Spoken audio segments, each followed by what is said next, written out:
Business meeting of the U.S. Senate Committee on Agriculture, Nutrition, and Forestry to consider an original bill, the Agriculture Act of 2026, or what I'd like to call Farm Bill 2.0.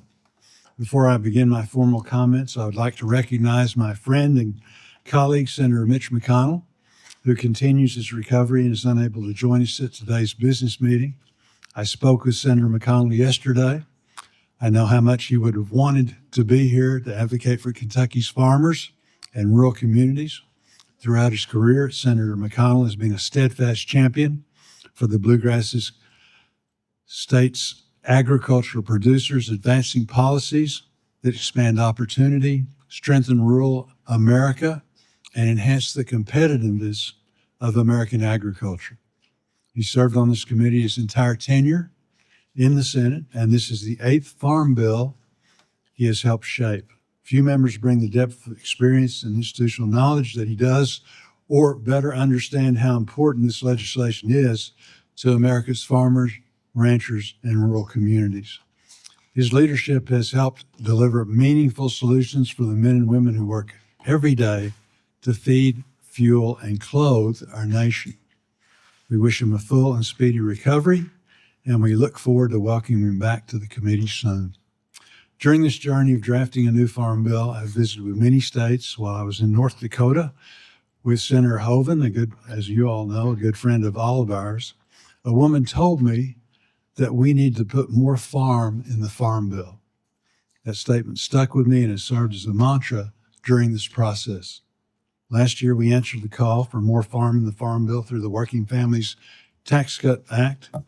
Those improvements delivered meaningful support to producers by strengthening commodity programs, expanding access to affordable crop insurance, improving disaster assistance, investing in animal health programs, and making farm programs more responsive to the risks that farmers face every day. The bill before you today, Farm Bill 2.0, is a sincere attempt to finalize our work for the farmers, ranchers, and producers in rural communities that are the backbone of our nation and give them the 5-year farm bill they deserve. Beyond that, this legislation, once we adopt the en bloc amendment, represents the best and final offer I can make to address the concerns of the minority that they have raised on the Supplemental Nutrition Assistance Program. I want to be clear, a 2-year delay does not have the support of the majority in Congress or of the White House. The offer before you is the best, and it's the final offer. Should this legislation be defeated today, current law will remain in effect, and states with poorly administered SNAP programs will begin to pay for the portion of a benefit cost next year. We've worked very hard to provide a 1-year extension. In return, we've gotten is 2 years or nothing.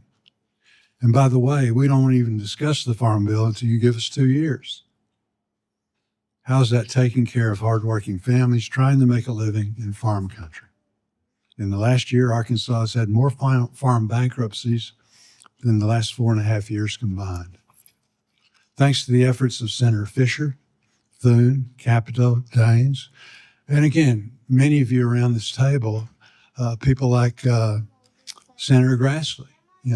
Everybody's worked so hard to get an opportunity to have year-round E15. Today, because of the hard work of Senators Fisher, Thune, Capito, Daines, and Grassley, and many of you on this side, again, I'm not going to start pointing everybody out, but I know how hard you all worked also. And certainly Amy's been right with that group.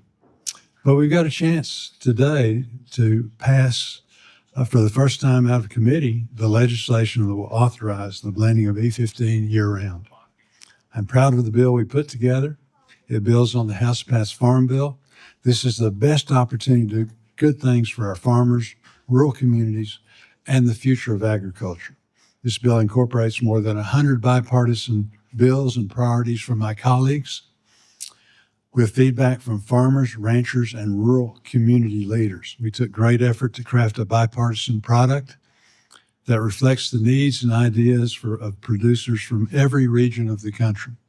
In Arkansas, producers are facing extraordinary difficult circumstances, just like everyone is throughout the country. I've heard firsthand from farm families whose roots in agriculture stretch back for many generations. Today, many are being forced to decide whether to continue operating at a loss or close their operations for good. I know every member of this committee has heard similar stories from farmers back home. These are families who rise before dawn every day to grow the food, fuel, and fiber that sustain our nation. They aren't asking for special treatment. They're asking for the certainty and support they need to keep farming. They're looking for us to act. They're looking to us for hope. This Farm Bill provides that hope. It gives producers the tools and the confidence they need to keep farming, keep investing, and keeping it such that they feed America. This legislation is about far more than agricultural policy. It's about ensuring family farms remain viable, rural communities remain strong, and future generations have the opportunity to carry forward America's proud agriculture tradition. We built a farm bill for the people who feed America, and today we'll see who talks about supporting farmers and who's voting to help farmers. I now recognize the ranking member for any comments she may have. Thank you very much, Chairman Bozeman, and I appreciate our long-standing relationship, and I'm hopeful that while we don't have complete agreement today, we are making the bill better with some bipartisan amendments that will be voted on initially today, and that those will be helpful. But as you know, there is still work to do on SNAP, as you referenced. And in the end, given the effect of the tariffs on families across the United States, given the effect of the war in Iran, and the effect that it's had on the price of gas and diesel, it is impossible for us to believe that we can't, when $70 billion has been requested for the war in Iran, and another $70 billion was added to ICE, that we can't find a way to do this extra year to help states across the country. And this is not just blue states at all. It's also a whole bunch of red states. I saw this coming with this problem when I wrote an op-ed back in July in the Washington Post. And that is that 398 days ago, H.R. 1 went into effect, carrying with it a $187 billion cut to SNAP, the largest cut in history to the nation's foremost anti-hunger program. This also coincided with the tariffs, as I mentioned, that have raised the prices of groceries as well as other household goods. Since that bill was enacted, at least 4.5 million people, including 1.5 million children, are without SNAP. The legislation also created this mandate that pushed tens of billions of dollars in costs onto the states. As I noted in the op-ed back in July, despite claiming to prioritize the elimination of waste, fraud, and abuse, which are goals that I fully support, H.R. 1, because of some last-minute legislative manipulation to get a vote of the senator from Alaska, rewarded high error rate states with an unfair formula that left mid-error rate states as the losers. And all we are asking for here is equal footing for states like Pennsylvania, so that they are on the same footing as states like Alaska or states like Georgia. Now, the states with the high error rates are being rewarded still, and I do appreciate the chairman's acknowledgement of this problem for the one-year change. But for that second year, the high error rate states are still being rewarded at the expense of all states with mid-error rates, including my state, where this will go directly to the counties on county taxpayers. In the dead of the night, a year ago, Republicans decided to give states with the highest SNAP error rate special treatment. This was not a decision made based on sound policy. I've never seen anything like this in my years in Congress where high error rate or the biggest problems were rewarded. They made this to get the vote of the senator from Alaska. And now, under the original proposal, Alaska, with an error rate twice that of Minnesota, would get off scot-free for 2 years, while Minnesota and any mid-error state, including Arkansas, Kansas, and Michigan, would have to find tens or hundreds of millions of dollars in their state budgets. We have seen this ill-fated policy play out this year. Take the state of Florida, for example. Florida successfully lowered their error rate this year. Their reward being saddled with a $900 million penalty, nearly doubling their state's budget deficit. On the other hand, another state actually increased their error rate and will now be exempt from paying $650 million. Democrats have made clear that every state should get equal treatment in reducing their error rates. We share the goal of reducing error rates. States and counties need the time, but it's not just about the time, it's about the equal footing. And while, again, I appreciate that 1 year has been included in this bill, exactly, it is a Band-Aid, because 1 year from now, again, you're going to have the same thing play out with the high error rate states up there in their pristine position, not having to have any cost shifts while the rest of us suffer. The 1 year delay under discussion today would allow states like Alaska to keep their 2 year delay, while states like Minnesota, Colorado, California, and Oklahoma would be in a worse position if they cannot bring down their FY 2028 error rates to the magic 6%, which begins next fall. So why is Alaska, with an error rate of 23%, still eligible for the 2 year delay? And Minnesota at 12% is not. But beyond nutrition, I appreciate that this bill includes many provisions with bipartisan support. The bill, as the chairman noted before us today, increases farm loan limits, a provision that Senator Hoeven and I have worked on together. Great entry moment. It increases resources for trade promotion. And of course, as the chairman noted, includes year-round E15, something that I have been leading on our side with various Republican senators and with Senator Durbin and Senator Smith and Senator Slotkin and others for years. I can't tell you how important this is, and whether it is in this bill as we continue to negotiate it over the summer for the remaining month, or whether it is on a floor vote on E15, something I discussed last night with Senator Schumer and have discussed in the past with Senator Thune. We need to get E15 done. And the House did do a standalone vote on this, and we can do the same. But obviously, the preferable way to do this is to reach an agreement on SNAP, since we have some other disagreements, Mr. Chairman, but for the most part, a lot of the work has been done on this bill. This bill includes other bipartisan provisions that I support, like strengthening the Farm and Ranch Stress Assistance Network to help farmers struggling with stress in these tough times, as well as efforts to expand pathways to careers in agriculture through community colleges. The bill also includes several items I have championed with Leader Thune, like the new fertilizer price reporting system and parts of our proposal to improve and add flexibility to the Conservation Reserve Program. I want us to get to a bipartisan agreement. I think people know that that is how I have operated in this place, and that's what I want to get done.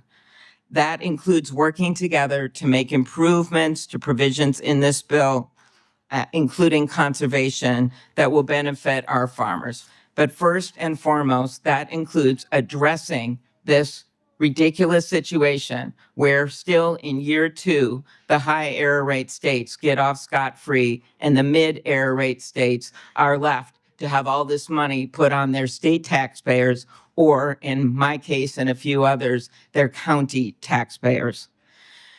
Congress should be doing so much more to tackle the challenges facing our farmers in rural towns. We should be providing resources for states. We should be working on supply chains, and we should be doing things that are some in this committee's jurisdiction with economic development, but also outside of it, like what's been happening with rural hospitals because of these Medicaid cuts, because of what's been happening because of the decision not to extend the tax credit to bring down the insurance premiums under the individual marketplace plans, which are inordinately used in rural America and all over in every state, but particularly in rural America. 8 million people through the Medicaid cuts and through the decisions on the Affordable Care Act tax credit premiums reductions have lost their health insurance. And again, it has inordinately affected rural America. HR 1 has been in effect for 398 days. And again, I believe we can still reach agreement on this bill. But this big bill has been out there for 6 days. That's how long it's been in public. And while I appreciate Senator Bozeman's most recent conceptual draft and that it incorporates feedback to the original draft after we met with him in June, we got this less than a week ago.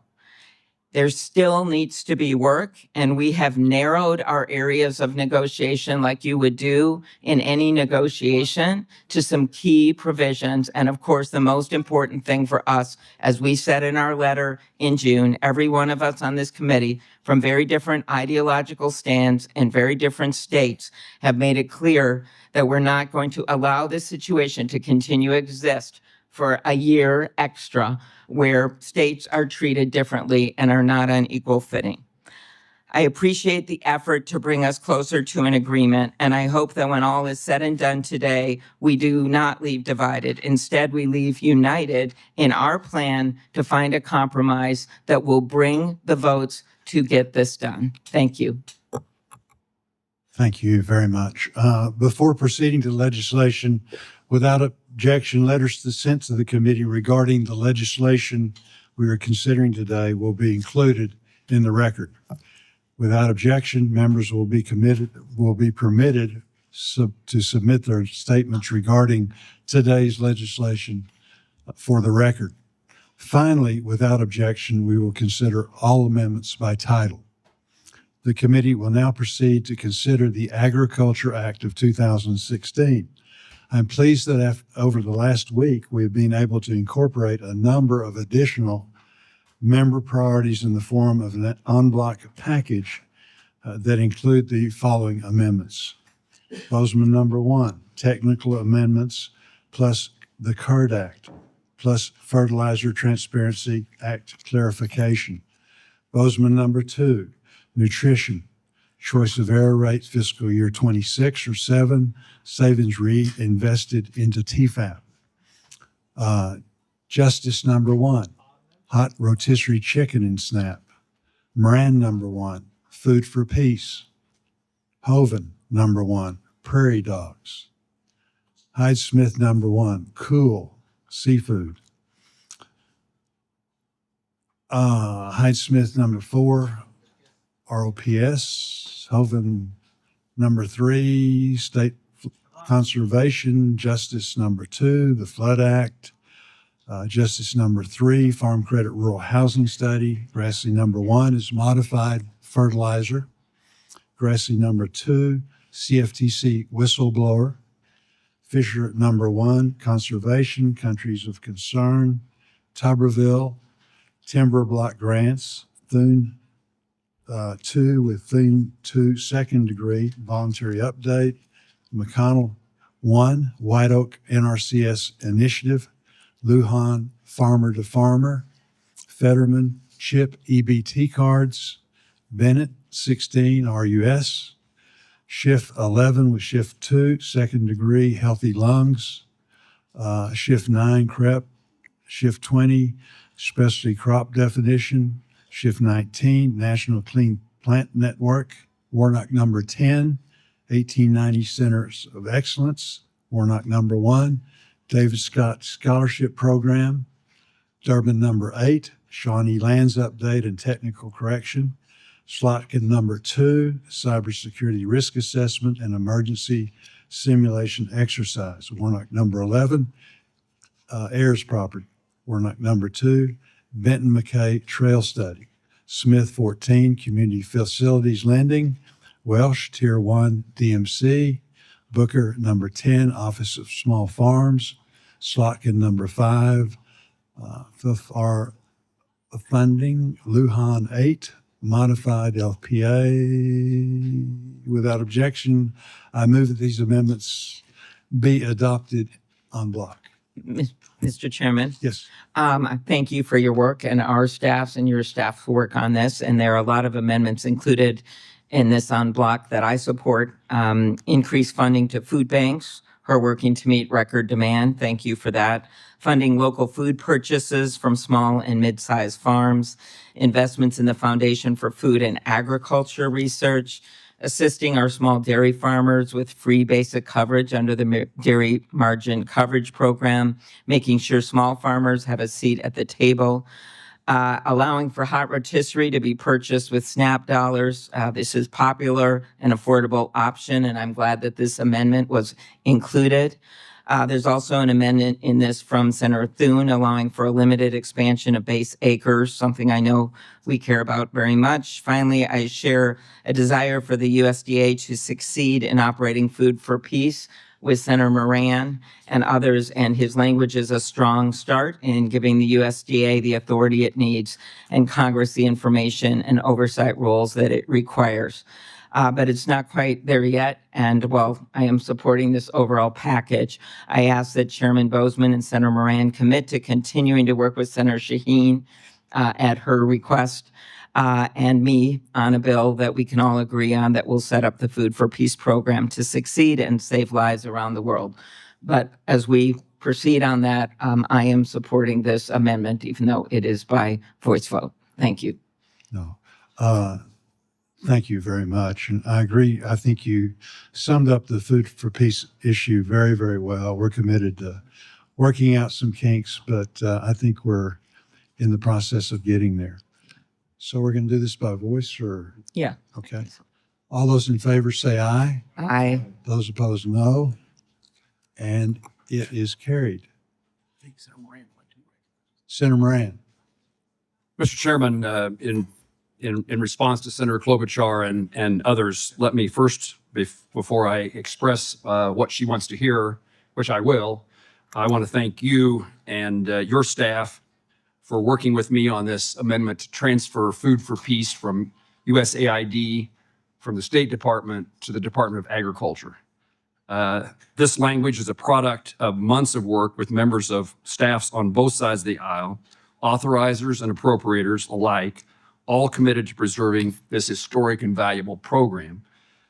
I also want to thank the Department of Agriculture for their extensive technical assistance they provided throughout this process. Their expertise helped shape the language today.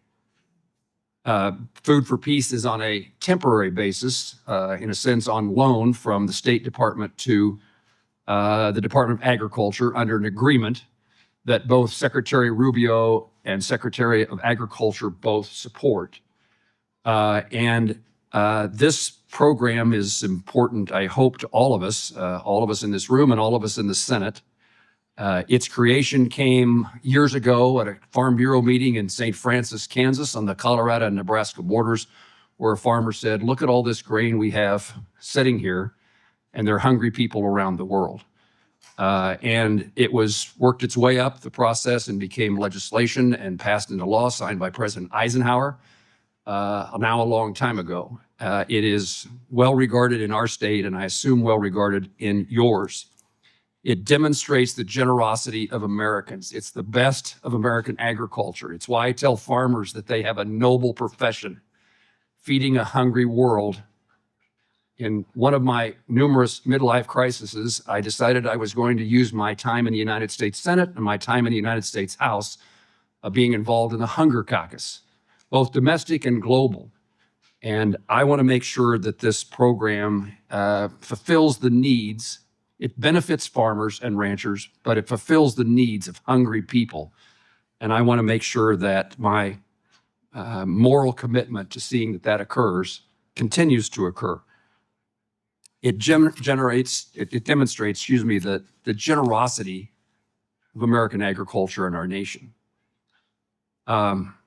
Wheat grown in Kansas, rice grown in Arkansas, in fact, just delivered yesterday under the current program to Africa.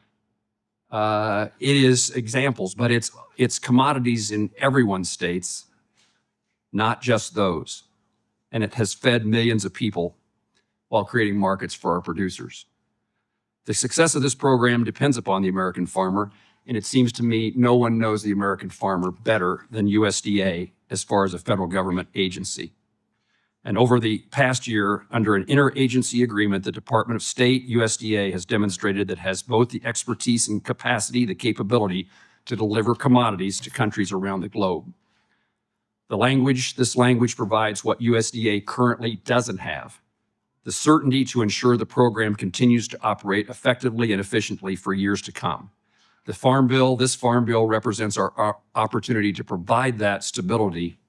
Leaving this program in a temporary arrangement will create uncertainty for producers, implementing partners, and the millions of people who rely upon American food assistance. Congress has an opportunity to provide a permanent home for this program, and I believe it's our responsibility to act on it. I thank my fellow congressman from Kansas, Tracy Mann, Senator Hoeven in his appropriation role, and others here, Senator Welch, Senator Booker, and I've had extensive conversations with my colleague in appropriations and the ranking member of the Foreign Relations Committee, Senator Shaheen. We had a recent conversation, as recent as yesterday, and I made to her a commitment that we will continue to work. There are a couple of things that are broader issues in here that we have some disagreement on, but nothing that should stand in the way of missing the opportunity for us to add this legislation to a farm bill, and particularly a farm bill that I hope that becomes law soon. So thanks we've also, I should not fail to mention Senator Risch as well in the Foreign Affairs Committee. So I appreciate the working relationship that I have with all of you. And Mr. Chairman, Food for Peace represents the best of American agriculture, and it's the best in Americans' leadership around the world. And if any of you have seen the people who line up to get the benefit of our bounty at a time in which the agriculture producers are struggling, at a time in which there's hunger, extensive hunger around the world, I encourage you to take pride in what we're doing here today to advance the cause of the continuation of Food for Peace. Transferring this program to USDA will strengthen both those who need food and those who provide food. And I thank you, Mr. Chairman and Senator Klobuchar, and I yield back. Thank you. We will now begin considering amendments by title. The committee is open to any amendment to Title I. Who seeks recognition?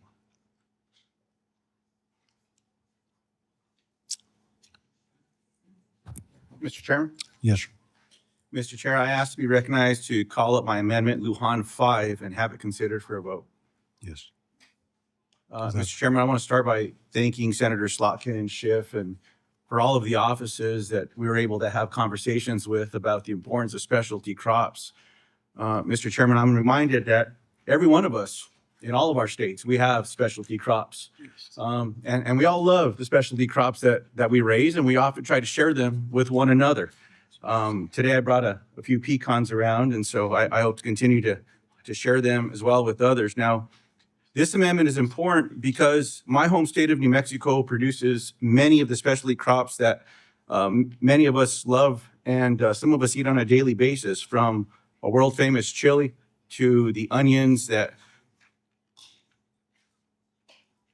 dress up our plates a little bit, to the pistachios and pecans that I share with a lot of you here in Washington, D.C. Now, Mr. Chairman, I want to acknowledge the work that you and the staff did to include language that will create a framework to provide specialty crop producers across the country some support.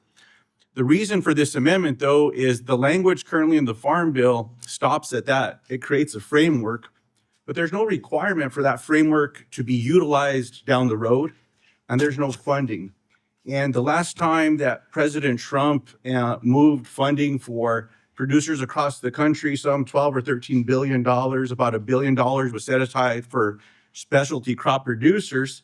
But most of that went to one specialty crop. And then the rest of our specialty crop producers, they just didn't get that kind of support. And any of you that have talked to them or visited them, you know they're having a hard time. And so this idea here would help us in places like Mississippi, blueberries and pecans, West Virginia with apples, Alabama with those delicious strawberries, Tommy, California, grapes, and of course the famous Georgia peaches, my friend. In fact, every state in this country, as I said, has a specialty crop footprint.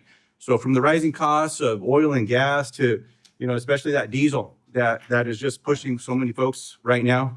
This amendment provides $5 billion in farmer assistance, requires the USDA use the specialty crop emergency framework created by the Farm Bill, common sense policy to help our farmers and ranchers across the country. I urge my colleagues to support this amendment. And with that, I now move that Lujan number 5 be voted on. Mr. Chairman, Yes. just briefly, I don't even like calling specialty crops. I think they should be called food we eat. But these crops have been hit especially hard by the trade wars and the tariffs, both in terms of the impact on lost market shares and the impact on high input costs. And while these farmers receive some assistance, we appreciate this through the Assistance for Specialty Crop Farmers program. The structure of the program should be streamlined to make it easier for farmers to access, and I support this amendment and appreciate Senator Lujan's and others' work on this. I urge my colleagues to vote yes. Mr. Chairman. Senator Schiff. Thank you, Chairman. Before I address the amendment, which I fully support, I want to thank you, Mr. Chairman, and your staff. It's been a pleasure working with you, and I appreciate the way you conduct this committee. I'm new to the Agriculture Committee, but have spent a lot of the last 2 years traveling the state and meeting with farmers, and have just extraordinary appreciation, respect for the hard work they do, many of them multi-generational families. And I certainly appreciate the inclusion of a number of provisions that are important to specialty crop farmers and California farmers more generally. I share my colleagues' concern, though, over the deep cuts to food for families in the SNAP program. California is particularly hit hard by these cuts, and delaying the imposition of the cuts, but not ameliorating them or giving California a chance to reduce an error rate while states with higher error rates get a break is just not something I can support. It will shift billions of dollars away from California, and we're already a donor state. We already provide a lot more state to the funding the federal government that we get back. But I hope we'll continue working on this. I desperately want a farm bill. I think we all do. And hopefully we can get there by addressing this deficit that was created in the big, beautiful bill that is leaving millions of people, including children, without food. In terms of the specialty crop amendment that I joined my colleague in offering, California, #1 ag producing state in the union, certainly #1 in specialty crops. Our farmers have been asking for $5 billion in funding. The $1.6 billion is simply not enough to help these farmers get through these difficult times. I'll talk more later about the disaster assistance, but the specialty crop farmers in California have simply gotten very little from the federal government. Most of the agriculture money goes to the Midwest and the South, and most of it goes to very big farms. We have a lot of small farms and some big ones in California too, but they need more assistance than was provided in this bill, and I support my colleague's amendment. I thank you, Mr. Chairman. Does anybody else seek recognition? Hearing none, the ayes and nays are ordered. I encourage my colleagues to oppose the amendment. The clerk will call the roll. Senator Klobuchar. Aye. Senator Bennett. Aye. Senator Smith. Aye. Senator Durbin. Aye. Senator Booker. Aye. Senator Lujan. Aye. Senator Warnock. Aye. Senator Welch. Aye. Senator Fetterman. Senator Schiff. Aye. Senator Slotkin. Senator McConnell, No by proxy. Senator Hoven, No. Senator Ernst, Senator Hyde-Smith, Senator Marshall, No. Senator Tuberville, No. Senator Justice, No. Senator Grassley, Senator Thune, No. Senator Fisher, Senator Moran, No. Chairman Bozeman. No.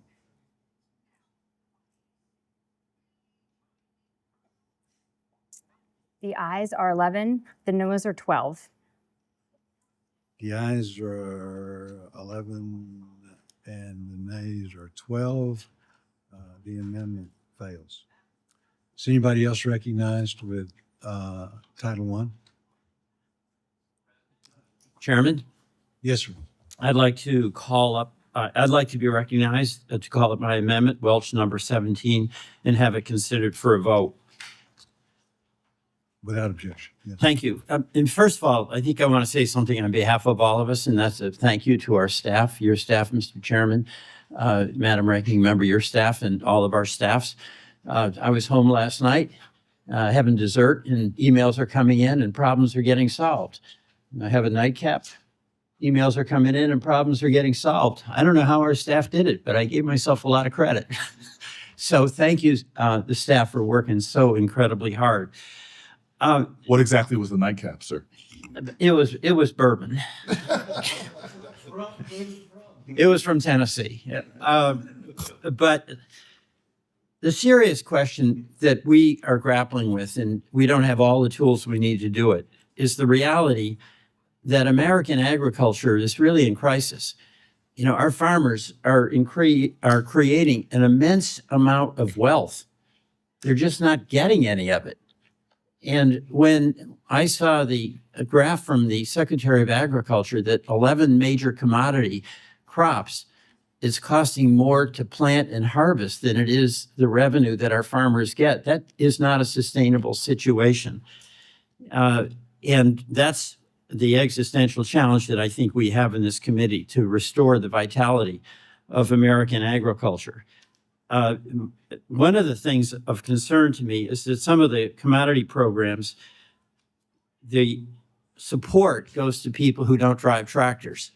Senator Grassley has been a leader on this. And when I learned that 92,000 people in urban areas received about $2.6 billion, that's of concern to me, because I would like the support we provide to agriculture to go to people on tractors, not in cities. But my amendment is narrow in that it is calling for an audit of where the agricultural risk program coverage and the price loss coverage error rates breach 6%. What my amendment would do is mandate an audit on any farming operation if there's more than one farm manager or more than 3 people are eligible to receive subsidy payments for that farm. So basically, this question of an audit in error rates, that's something that is very much included when it comes to the SNAP program. But the same principle that we're applying to the SNAP program, should not that be applied to these payment programs that are going to the manager? So that in some cases it's a so-called manager, in other cases it's a legitimate farm operation. So that's the thrust of my amendment, and I would urge a yes vote. Senator Grassley. Yeah. Mr. President, or Mr. Chairman, this is the 7th farm bill I've been involved in since 1992 that I've been on this committee. And this is the first one I can recall that we're not doing on a bipartisan basis.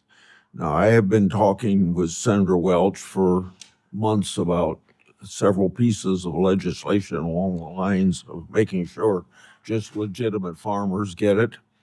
And I'm sorry to say that since this has turned out to be a bipartisan markup, I can't vote for an amendment that I agree with you on.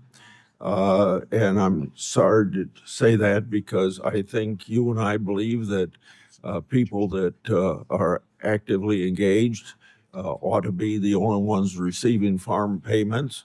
And we know that when we give 70% of the farm payments to 10% of the biggest farmers in this country, we're going way beyond what the safety net for farmers has been in the last 90 years to protect people that can't protect themselves. Just like in small business, we have Main Street help through small business. We don't try to help John Deere's very much or big corporations. The same way when we have big farmers, we shouldn't subsidize them to get bigger. So subsidizing them to get bigger so they can drive up the price of farmland, or they outbid young farmers that have to pay cash rent. That's what's wrong. But there's so many areas that I was working with Schiff and Fetterman. Well, Fetterman, we got our bill in. I was working with Klobuchar on fertilizer legislation. But there's 3 or 4 pieces of legislation here where we really would have improved this bill for the family farmers if we had a bipartisan approach. And I'm just sorry that I can't vote for amendment that you and I agree on, but maybe somewhere along the lines we'll be able to do it. Now, I was going to do this same thing on the first reconciliation bill, and I was talked out of it by the chairman of this committee and Senator Hyde Smith. I shouldn't have been talked out of it. I should have pushed it at that time, but I was told I could get help down the road. I haven't seen that help, and I'm irritated about that, but we can't have a partisan bill on the floor of the United States Senate. We don't get anything done for the family farmers.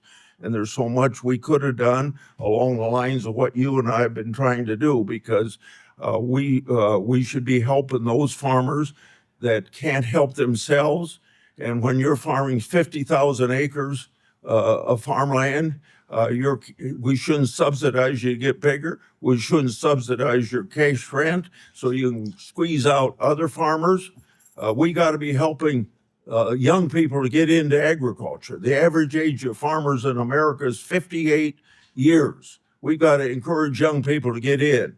Your amendment would do it. Now, if you can, on your side of the aisle, if you can get more cooperation for us to get a bill out in a bipartisan way, I'm surely going to help you. But I can't help you move a bill where we don't get any help from the other side of the aisle. Thank you. Thank you, Senator. Senator Bozeman, I just want to thank Senator Welch for his work, and I have worked, as noted, with Senator Grassley on these issues, and he has long cared very much about farm program integrity, and this amendment is a targeted provision, and I urge my colleagues to vote yes. Anybody else? Senator Grassley, I am committed to helping you and working with this, regardless of whatever the rule is. I believe wholeheartedly, as you do, that the rules need to be followed. Okay? I don't agree that this needs to be changed. I would ask Senator Welch, if this is so important, why is it that dairy programs don't have any actively engaged requirements? You don't have any actively engaged requirements. So you're asking us to do this with this particular sector, but dairy itself has no actively engaged requirements. Well, you know, It has no payment. It has no payment limitations. on the first of all, the dairy farmers are on the farm. I mean, they're in the dairy farm. It's unbelievable what's happening to dairy farmers. They're not only working on the farm, they're working off the farm. The only way dairy farmers can make it is that they're milking the cows, and then one of the partners is out there working in the city to get for a wage job because they can't make it. No. So, you know, bottom line here is that on the accountability question, that should be a principle that we apply across the board, whether it's the SNAP program or it's a support program. The intention of Congress is that the actual farmer get the money or the actual person who's in need of nutrition gets the nutrition aid. So when it comes to this principle of accountability, I'm all in on any program. And it, by the way, should apply to the Pentagon as well. Accountability. Where are you spending the money? Is it going to what it is we say? So, Mr. Chairman, I'm in agreement with your point that what applies should apply across the board. I'm good with that. But, you know, Senator Grassley, I think, said it better than anybody. And of course, he's got such credentials on the farm. The bottom line here is that all of us care about our farmers who are actually in the fields and on the tractors. That's who we care about. And so much of what wealth they create goes to so many others. They don't get any of it. And it's an incredible crisis. And I know we all share that. Okay. I mean, this is one of the things about this being a bipartisan program. I mean, I've been to Nebraska and the farms out there, those people, they're wonderful. Iowa, the same thing, but that's true in Vermont. So I do call for a vote on this, Mr. Chairman, but I hear your point and I appreciate it. Well, Mr. Chairman, again, yes, sir. I still haven't figured out this opposition to knowing where this money goes. And if it's going to somebody on Wall Street that doesn't ever see the farm, never get dirt under their fingernails, I think it's pretty darn simple. We ought to know that. And that's something, if we had a bipartisan bill out of here, this would be in there, what you want to do. I can assure you of that. Thank you. So, Senator Welsh, right now, if you have a dairy farm of 20, if you've got a dairy farm of 100, if you've got a dairy farm of 5,000 or 10,000, the actively engaged requirements don't apply. The payment limitations don't apply. They're all the same. There's nobody looking over that. Okay, Mr. Chair. So would you consider doing a secondary amendment and adding dairy to this? I would be absolutely open to considering the legitimate accountability principle that we're discussing here on everything, including dairy. I won't do it at this moment without having an opportunity to examine it. I mean, my amendment has been out there. The work that Senator Grassley has been doing has been out there. But the principle you're saying, I think, is a good principle to be applied across the board. Well, for the dairy listeners, don't misunderstand. I don't want to do this to you. And I would ask, if nobody else has anything to comment, I would ask that our members oppose the bill. The clerk will call the roll. Senator Klobuchar. Aye. Senator Bennett. Aye. Senator Smith. Aye. Senator Durbin. Aye. Senator Booker. Aye. Senator Lujan. Aye. Senator Warnock.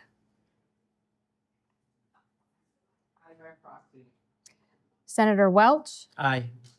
Senator Fetterman. Aye. Senator Schiff. Aye. Senator Slotkin. Senator McConnell. Senator Hoven. No. Senator Ernst. No. Senator Hyde-Smith. No. Senator Marshall. No. Senator Tuberville. No. Senator Justice. No. Senator Grassley. No. Senator Thune. No. Senator Fisher. No. Senator Moran. No. Chairman Bozeman. The ayes are 11, the noes are 12.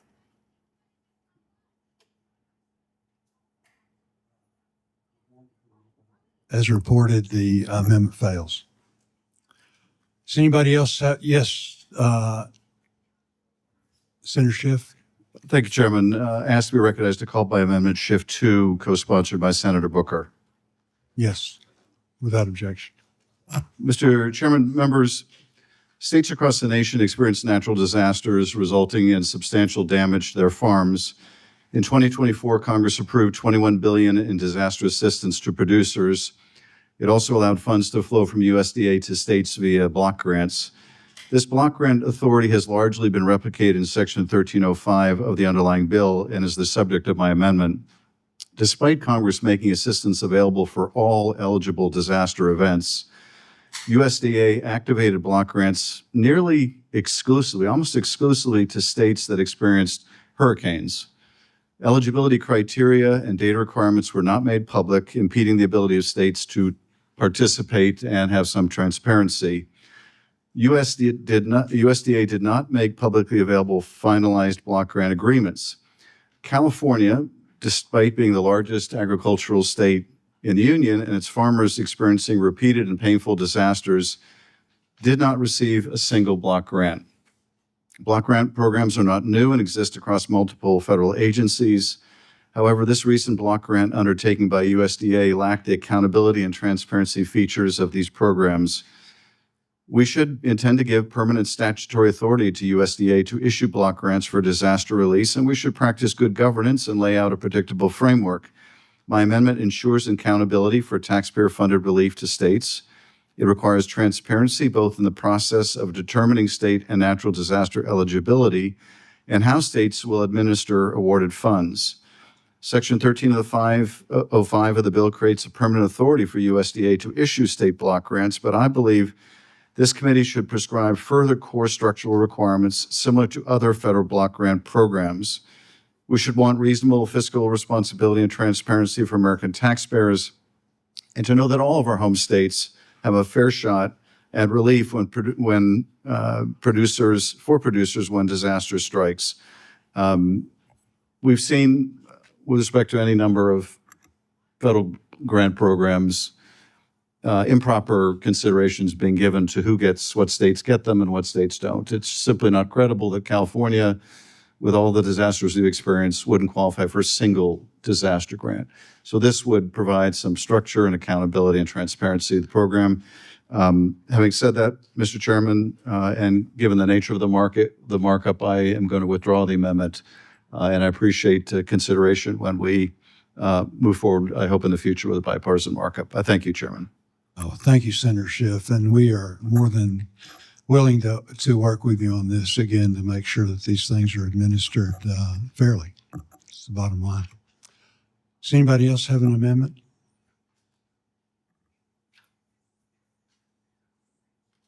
Okay.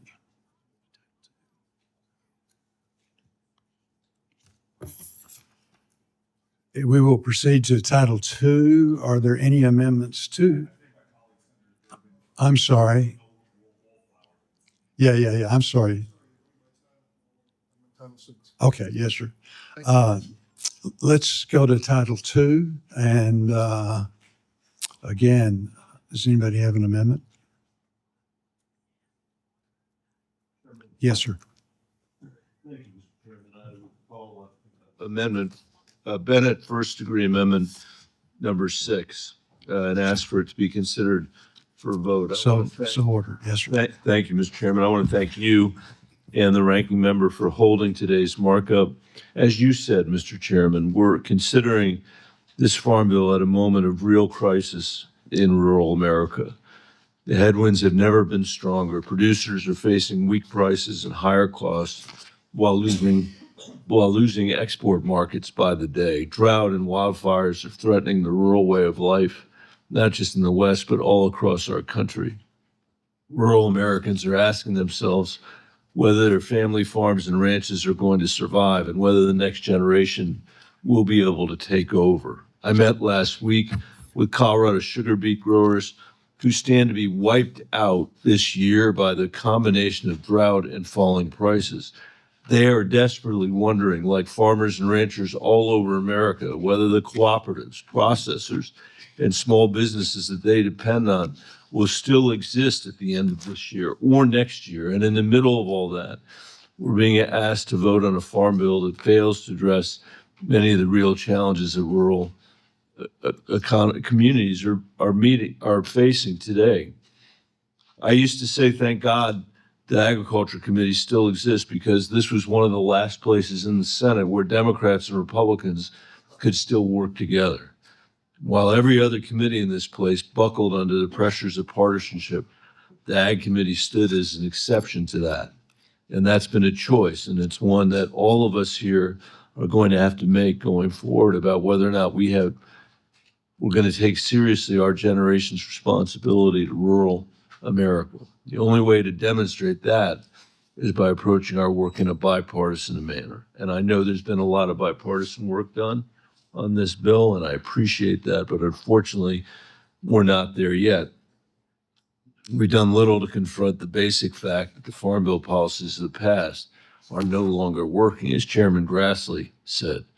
Too many farmers are barely hanging on, forced to ask Congress for whatever ad hoc assistance we can assemble after the damage is already done, as Senator Schiff said. It fails to substantially support Western farmers in issues like wildfire and drought, and it makes the nutrition crisis that the Republican budget bill created even worse for millions of Americans by straining state budgets beyond repair, as Senator Klobuchar said. Colorado farmers and ranchers expect us to do better. Americans in rural areas and urban areas and everywhere in between expect us to do better, to consider policies that support agricultural producers and expand their markets instead of making their lives more difficult, that strengthens rural hospitals instead of pushing them into bankruptcy, which we're doing today. That ensures the next generation will be able to build a future in the communities where they grew up rather than being forced to take a job somewhere else. And it's in that context that I bring up my amendment, number 6. Mr. Chairman, this amendment would reverse the underlying bill's cuts to the Environmental Quality Incentives Program, EQIP, and the Conservation Stewardship Program, CSP. Farmers and ranchers rely on these programs to reduce costs and remain on the land at a time when farmers are facing some of the highest costs in American history. EQIP and CSP help farmers and ranchers save water, improve their soil, strengthen grazing lands, reduce erosion, and make their operations more resilient to drought and wildfire. In Colorado, around 800 eligible EQIP applications remain unfunded because these programs are already oversubscribed. These are not hypothetical projects. Those are producers who worked with USDA and were found eligible for assistance. And this isn't just in Colorado. 4 of the 5 states who stand to lose the most from EQIP cuts are represented on this committee: Arkansas, Mississippi, Georgia, and California. And every state in the country is waiting for these investments. Cutting $1.9 billion from EQIP and $500 million from CSP would make it harder for farmers and ranchers to invest in the long-term productivity and resilience of their operations, investments that help sustain family farms and strengthen rural communities. We cannot treat the conservation title of this bill as a zero-sum game. Farmers and ranchers are eager to participate in these programs, and the demand is clear and the demand is high. I urge my colleagues to support this amendment, and I now move for a vote. Does anybody else want to comment? Senator Klobuchar. I just want to thank Senator Bennett for his work on this. And this is such an important part. Farmers are good stewards of the land. CRP, very important. But some of the shifts that were made hurt the other programs like CSP and EQIP. Thank you. Anybody? I want to commend Senator Bennett for his work on conservation and, again, just forestry in general. What we did was add 30% more conservation funding to the baseline and create 2 new popular bipartisan programs. Over 70 groups support these programs: American Forest, Land Trust Alliance, NAFO, Wildlife Mississippi, Boone and Crockett, to name a few. So we are not trying to skimp on conservation, but we will be happy to work with you as we work through all of these things. Thank you, Chairman. Uh, I would ask for a vote on the amendment. okay, very good. The clerk will call the roll. Senator Klobuchar. Aye. Senator Bennett. Aye. Senator Smith. Aye. Senator Durbin. Aye. Senator Booker. Aye. Senator Lujan. Aye. Senator Warnock. Senator Welch. Aye. Senator Fetterman. Aye. Senator Schiff. Aye. Senator Slotkin. Aye by proxy.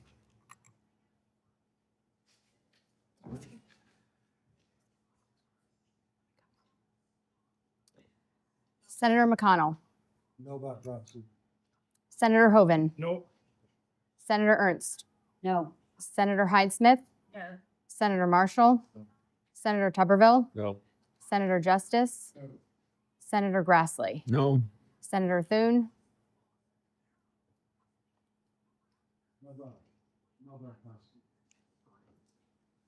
Senator Fisher. No. Senator Moran. No. Chairman Bozeman. No. The ayes are 11, the noes are 12. Have an amendment to, on Title III.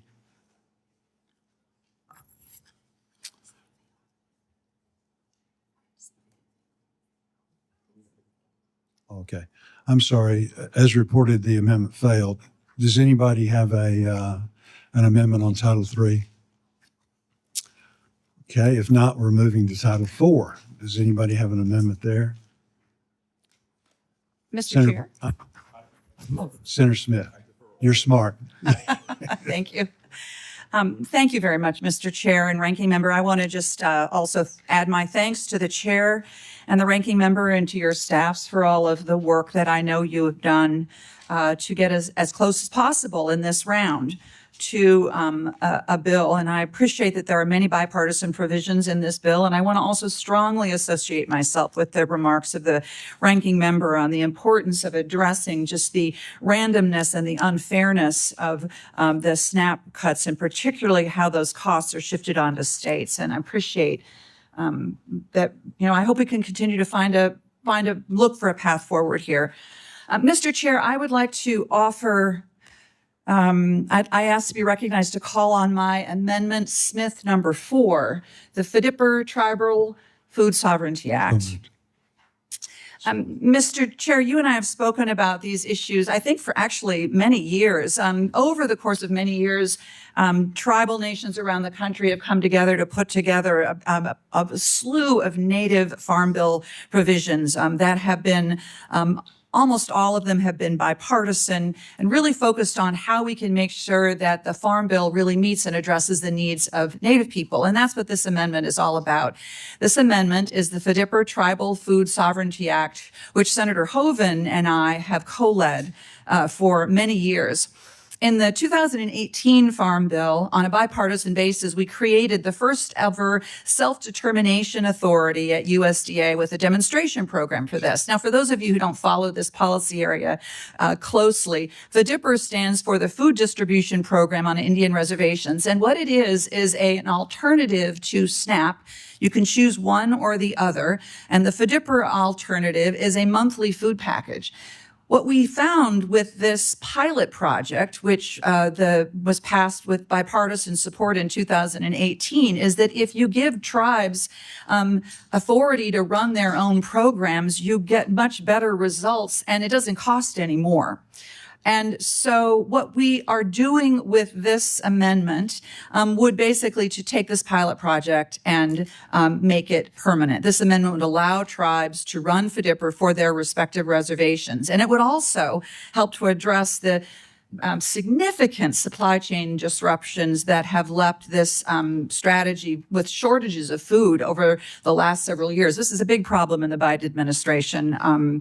Some folks may remember. We heard a lot about it from tribal nations around the country. So thank you very much, Mr. Chair, and I ask that this be considered for a vote. Okay. Is there any other discussion? Supportive of Senator Smith's amendment, and thank her for her good work. The amendment, as I understand it, expands and makes permanent the demonstration program. The problem is there's CBO scoring issues. What we'd like to do is at some point get this bill passed. We'd like to include report language, supporting this, and then again working with you and others, continuing with CBO to see if we can get this worked out. We'd like to be supportive. We can't accept the amendment now on our side, but we do make a commitment. Everything you said is right. So, Thank you, Mr. Chair. I would appreciate the opportunity to work with you ongoing on this. It is true that the text is currently being reviewed by the CBO. I think it's important. I'll just note for everybody who's listening to this that this does include a very small authorization of $2 million to pay for some additional administrative expenses, but the pilot has shown that this does not cost any additional money. Thank you, Mr. Chair. Thank you. With that, Mr. Chair? yes, I just want to express my support as well and appreciate the work that Senator Smith has done on this program. It's important and she's done a nice job. very good. With that, the clerk will call the roll. Senator Klobuchar, Aye. Senator Bennett, Aye. Senator Smith, Aye.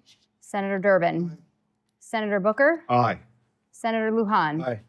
Senator Warnock, Senator Welch, Aye.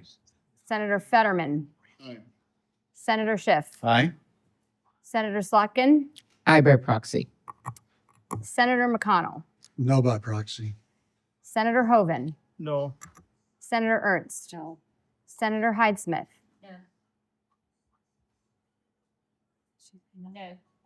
Senator Marshall, No. Senator Tuberville, No.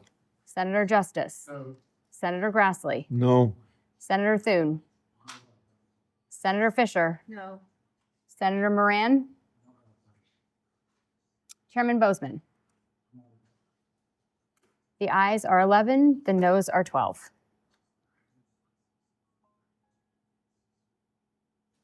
Are there any other amendments? Senator Booker.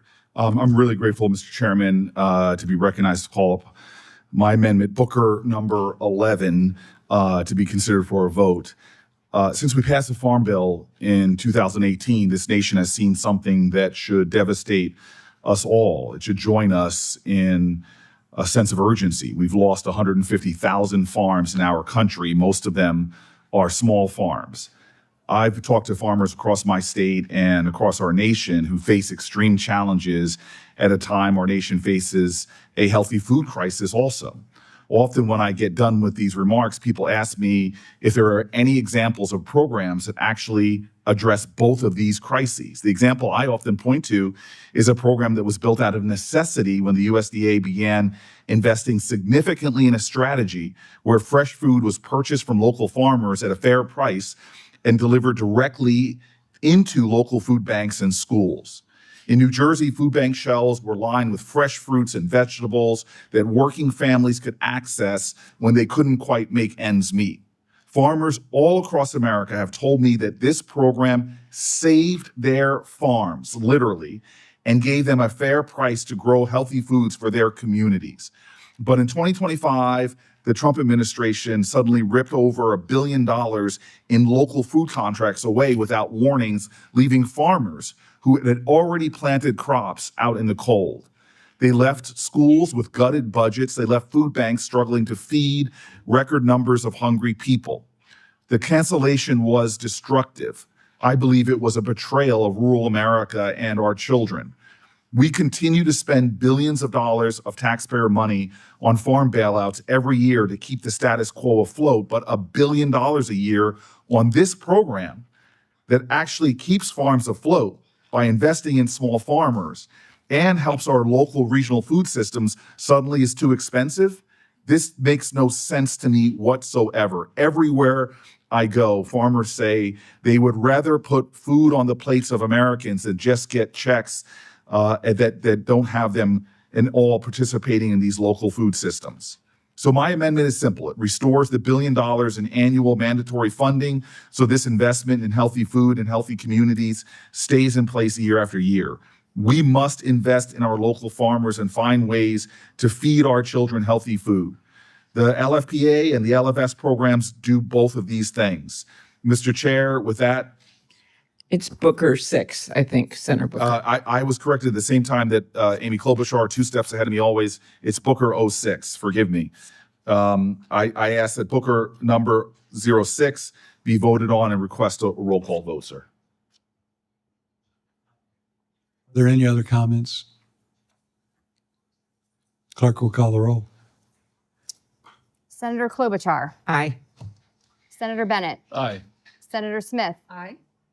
Senator Durbin, Senator Booker, Aye. Senator Lujan, Aye. Senator Warnock, By proxy. Senator Welch, Aye. Senator Fetterman, Aye. Senator Schiff, Aye. Senator Slotkin, By proxy. Senator McConnell, No by proxy. Senator Hoven, No. Senator Ernst, Senator Hyde-Smith, Senator Marshall, No. Senator Tuberville, No. Senator Justice, No. Senator Grassley, No. Senator Thune, No by proxy. Senator Fisher, Senator Moran, No by proxy. Chairman Bozeman. No. The ayes are 11, the noes are 12. As reported, the amendment fails. Senator Lujan, Mr. Chairman, I ask to be recognized to call on my amendment Lujan 11. without Uh, objection. Mr. Chairman, I want to thank Senator Fetterman and Senator Gillibrand for their work on this important issue. And this amendment recognizes a great injustice that was created back in 1981 here in the United States. In 1981, the people of Puerto Rico were removed from the SNAP program, American Brothers and Sisters. Again, American brothers and sisters removed from a program that all of us that live in the States benefit from. But in 1981, friends were treated differently. And I know a lot of my colleagues support the people of Puerto Rico. A lot of my colleagues visit Puerto Rico and provide so much support in so many ways. I'm hoping that we can earn their support to come together to address this injustice that was created back in 1981 to ensure that, again, American citizens are not treated differently. Now, simply, it's long past time that we right this wrong, and I urge my colleagues to consider this important issue. And Mr. Chairman, I would remind us all, this is a bipartisan issue. This is an issue that's supported by Democrats and Republicans, including the Republican governor of Puerto Rico, a former colleague of ours in the U.S. House of Representatives.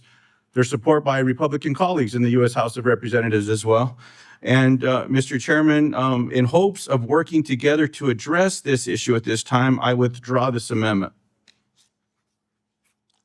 Does anybody else want to comment on this?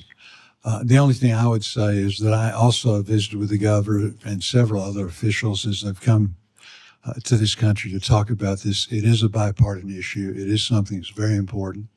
And we do need to work towards transitioning. Right now, as you know, the scores in question, as to what it will cost. But we are committed to helping you and appreciate your leadership in this area. I look forward to working with you on that, Mr. Chairman. Yes, sir. Thank you. Anybody else? Yes, sir. Mr. Chairman, if I may, I ask to be recognized to call my amendment Lujan number 10. Mr. Chairman, this amendment is a straightforward amendment. It ensures that Section 32 transfer for school meals is made in full and used to support the school breakfast and lunch programs. Now, this is not new spending, and it does not reduce funding for any agricultural program in this legislation. It simply reinforces a commitment that is already established in law.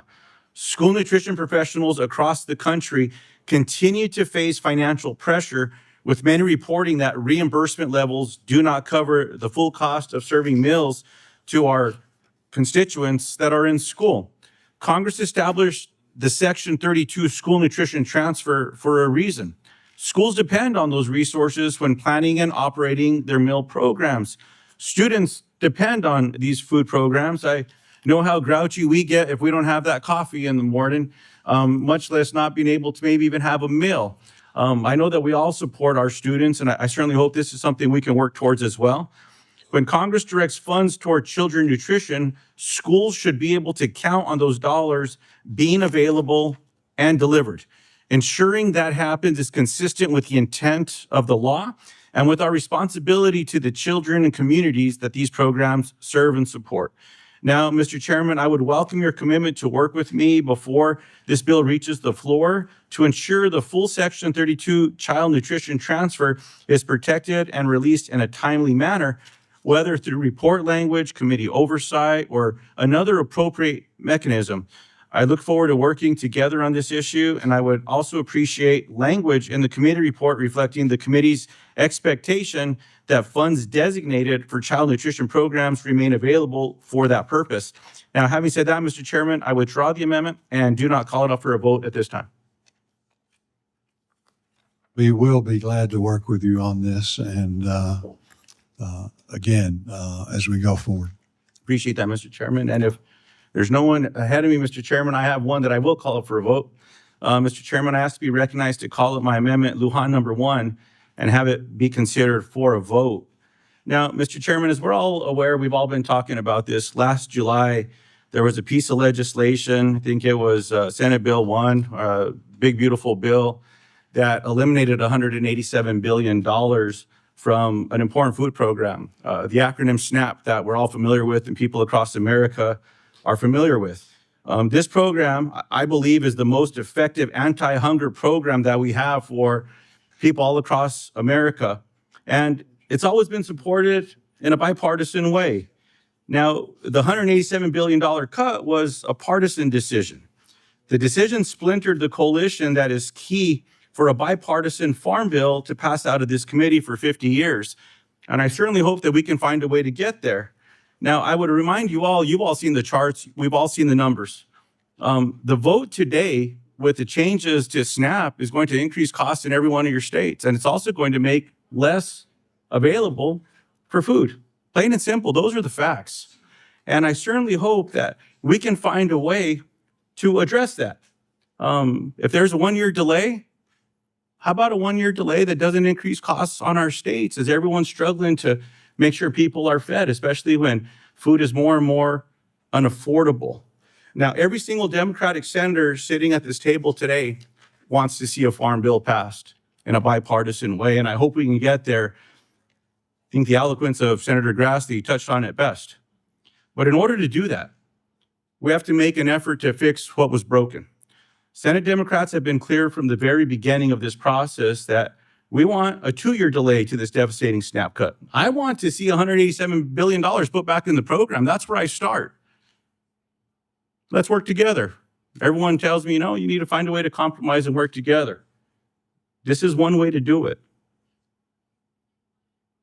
Instead, this bill currently is written, we were offered a delay in the cuts to these food programs paid for by an even deeper cut. And as I reminded us all, language that will actually increase costs in every one of our states. It's why there's a strong bipartisan coalition of governors, Democrats and Republicans, county commissioners, Democrats and Republicans, that want to see this addressed.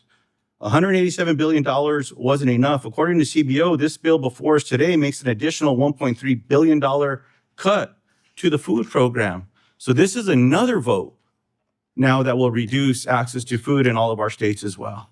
Now, these dollars aren't just numbers on a page. You've met the constituents, you've talked to them, they've been at town halls, they may chat with you at church or the ball game or maybe even at the grocery store. You know these folks and you know the families. I know I do. Their friends, their family, their neighbors, their fellow parishioners.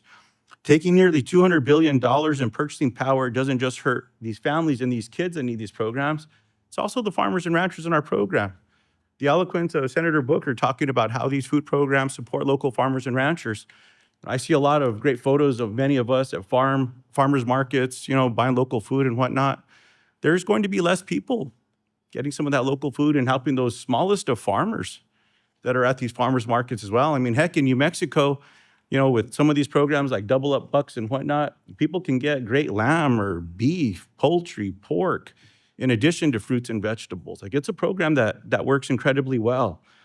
5 million Americans, 1.5 million children have already lost access to these important food programs. Now, these aren't programs that I think are meant to be eliminated, because causing more hunger in America is simply shameful. It's not what I learn on Sundays. It's not what I learned with the sermons that moved me and the lessons that I was taught as a kid. This amendment delays the implementation of the SNAP devastation cost shifts by 2 years as well. So it lives to the spirit of what was put into here, but it just says, hey, let's not increase costs in every one of our states. And those charts that our ranking member passed out to us a few weeks ago, it showed there's more states represented by Republicans than by Democrats that are going to see devastating cuts and increased costs. I'm trying to help my Republican colleagues here. I'm trying to help my constituents across the country that voted for Donald Trump, President of the United States. I think we can find a way to work on this one together. So, colleagues, I urge you all to support this effort. Think about it, pray on it. Let's find a way to get this done and help people across the country. And with that, Mr. Chairman, I now move that Lujan number 1 be voted on. Mr. Chairman, Yes, Rod. I'd like to just have a moment here. Look, we don't want anyone to go home hungry. We don't. When the Working Family Tax Cuts Bill was passed, we gave states, a year and a half to improve their error rates. And then we've added another year. So that would be 2.5 years of error rate. I've yet to hear anyone from the other side of the aisle say, why can't our states bring down their error rates in a 2.5-year time span? And that would be more funding available. And by the way, no one's food is being taken away from them. It just means the state's going to have to pay a bigger percent of those benefits. So I just think it's very reasonable that states would be able to get their error rates under control and go back in the right direction. Thank you. Respond? Look, Mr. Chairman, those of us that have been paying attention to this error rate program know it's broken. It wasn't broken by Republicans. It wasn't broken by Democrats. It was broken by all of us. When this program was created, it's not gotten better. It's why these error rates keep getting out of control. People that need help getting food, they also move. Now, if you don't change the address when they move, even though they still need food, it contributes to the error rate. I've chatted with the chairman about this. We have to fix this error rate program because it's absolutely broken. And look, I know that I was pushing back a little bit when we were trying to get more milk into family homes and whatnot, into schools. I voted for the bill in the end. I want more kids to have whole milk, all milk. Eliminating food dollars to schools makes it harder to be able to get that done. And so, Mr. Chairman, I hope everyone here that wants to see families getting food, that we can commit to work together on a bipartisan basis over the next year. Let's fix this error rate program. Let's find a way to modernize it, make it more effective, and make it work. And I think that's something we can do in the end as well. So I hope and pray that we can get there as well, Mr. Chairman. Mr. Chairman, can I respond? So if we need to fix the error rate, how it's calculated, how it's done, then let's do that.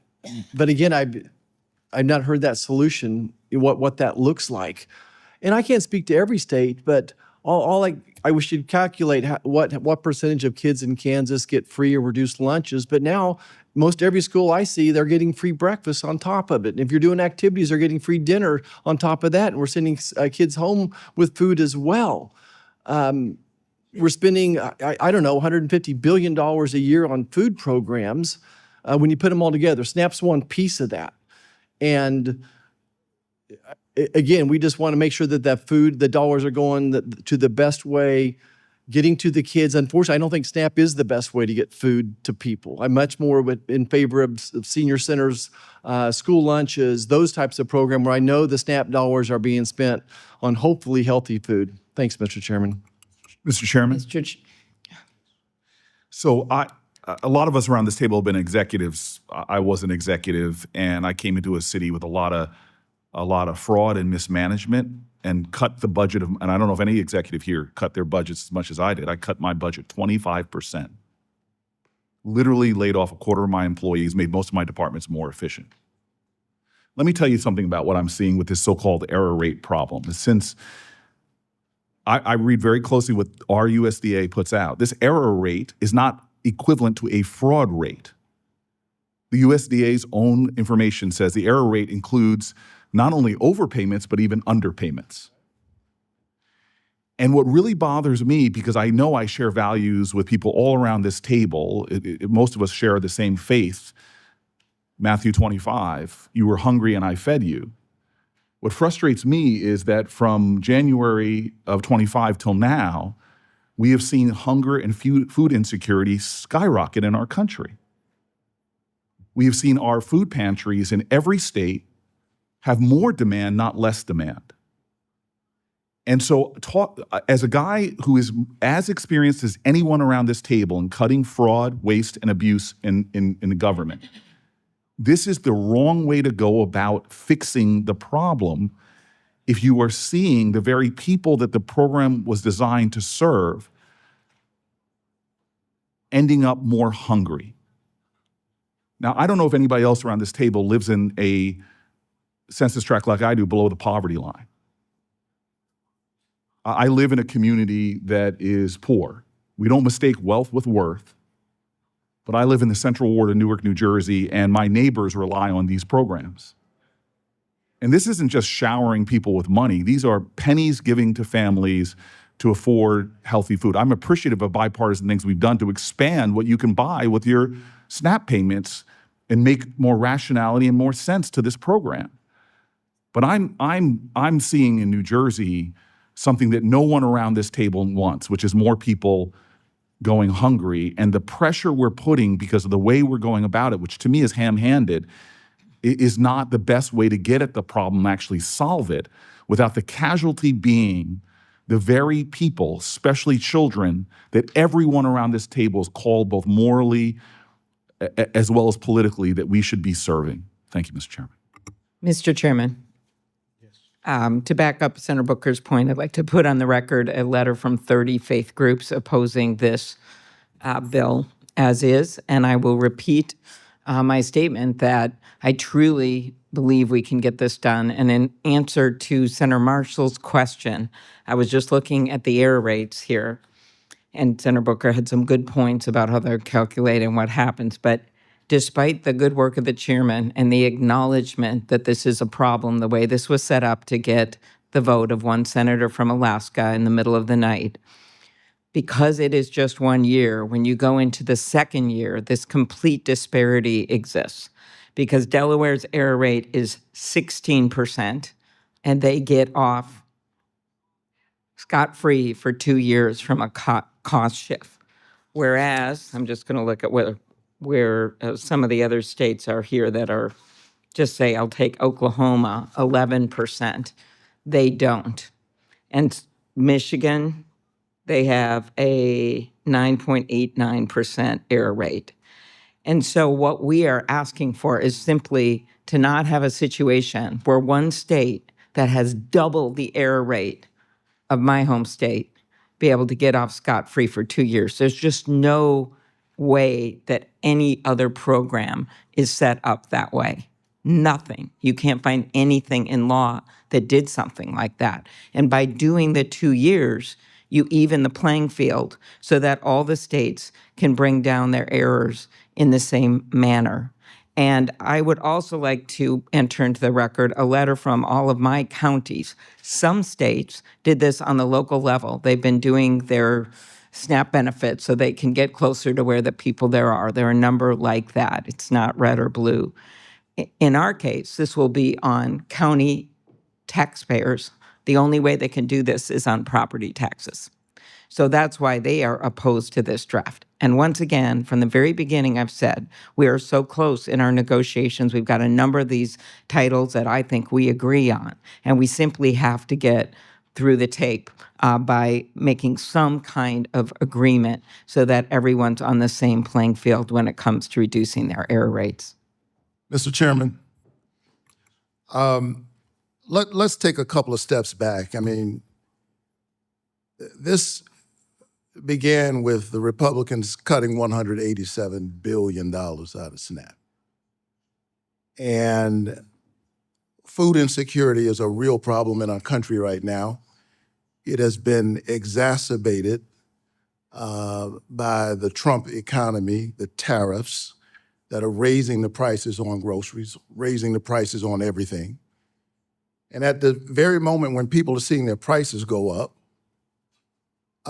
poor people and the most marginalized members of the human community are getting hit with these cuts. That one big, beautiful bill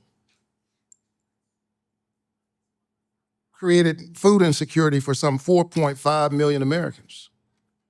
And included in that is an estimated 1.5 million children. We kept hearing all of this stuff about, well, able-bodied men, 1.5 million children. So I don't know anything beautiful about that. It's unconscionable. It's not beautiful. And now this unfunded mandate around the error rate, let's call it what it is. It's shifting an unfunded mandate responsibility to states. And governors in blue states and red states are saying that they can't afford this. And CBO estimates that this bill will cut SNAP by $1.294 billion, another $1.2 billion, this bill. So I'm hearing from folks who run food banks in my state, they're saying they haven't seen anything like this. The lines wrapped around the block of food insecure people. And I think we can do better than this. I believe in addressing waste, fraud, and abuse, as my colleagues like to call it. But this error rate and this approach, I think, is really about creating a pretext for shifting an unfunded mandate to all of the states. And the people that we were sent here to serve are feeling the pain right now, especially in red rural communities all across Georgia. Mr. Chairman. I just have to respectfully disagree. We're spending $100 billion a year on this SNAP program right now. The only people from the Working Family Tax Cuts bill that lost their SNAP benefits were folks that weren't willing to work 20 hours a week, go to school, volunteer, and that were healthy people, had to be healthy, not unwilling to do something 20 hours a week. Isn't it a good thing to help get people, lift them up, to get a job so they don't have to be on government assistance? So I think that that's totally misstated, that we took away anyone's SNAP benefits. They chose not to volunteer, work, go to school. But still, at the end of the day, we're doing $100 billion. And on the error rate, why aren't we trying to coach these states up to get their error rates down? Why is it a misconception that we don't think that these states can get their error rates down in the next year and a half? Is that just impossible to expect that states can become more competent? Thank you, Mr. Chairman. Mr. Chairman, with all respect to my colleague, I think what we're seeing is that this is a situation in which you're damned if you do, damned if you don't. As Senator Klobuchar keeps pointing out, folks who correct their error rate are in trouble. Folks who don't are in error, are in trouble. And so I don't think the 1.5 million children who are food insecure as a result of the one big ugly bill are able-bodied men. And I don't think people are lined up around the block in front of food banks in Georgia. As they're saying this to me, as I move around my state, I don't think those people are choosing to be hungry. His statistics that he's correctly using, Senator Marshall, is that 1.5 million kids have been tossed off of the program since the Big Beautiful Bill passed. Sure. Can I be recognized, please? Well, let's go our side. Thank you. I think this is a really important debate, and we know that our states have to get to a point where they don't have this huge discrepancy with the error rates. I've worked really hard with our friends across the aisle to try and find a solution to this, because I do think that what was done in the One Big Beautiful Bill, it did favor certain states, and it doesn't allow for some of those states to really make the corrections as necessary. We haven't been able to find that solution yet, but I do think we need to continue working together on this. But I do want to make a comment on an issue that I've worked within the SNAP program. We want to make sure that those children are receiving healthy meals and that they are receiving the food. I love when we have our healthy food projects through various programs within our farm bill. But I'm going to make a comment, and I don't have an amendment today. It's been lobbied heavily against, but that is disallowing fast food within the SNAP program. We often have families that will rely on McDonald's to fill their children's stomachs rather than going and buying a proper meal, a hot meal at a sit-down restaurant. That's the hot meal program.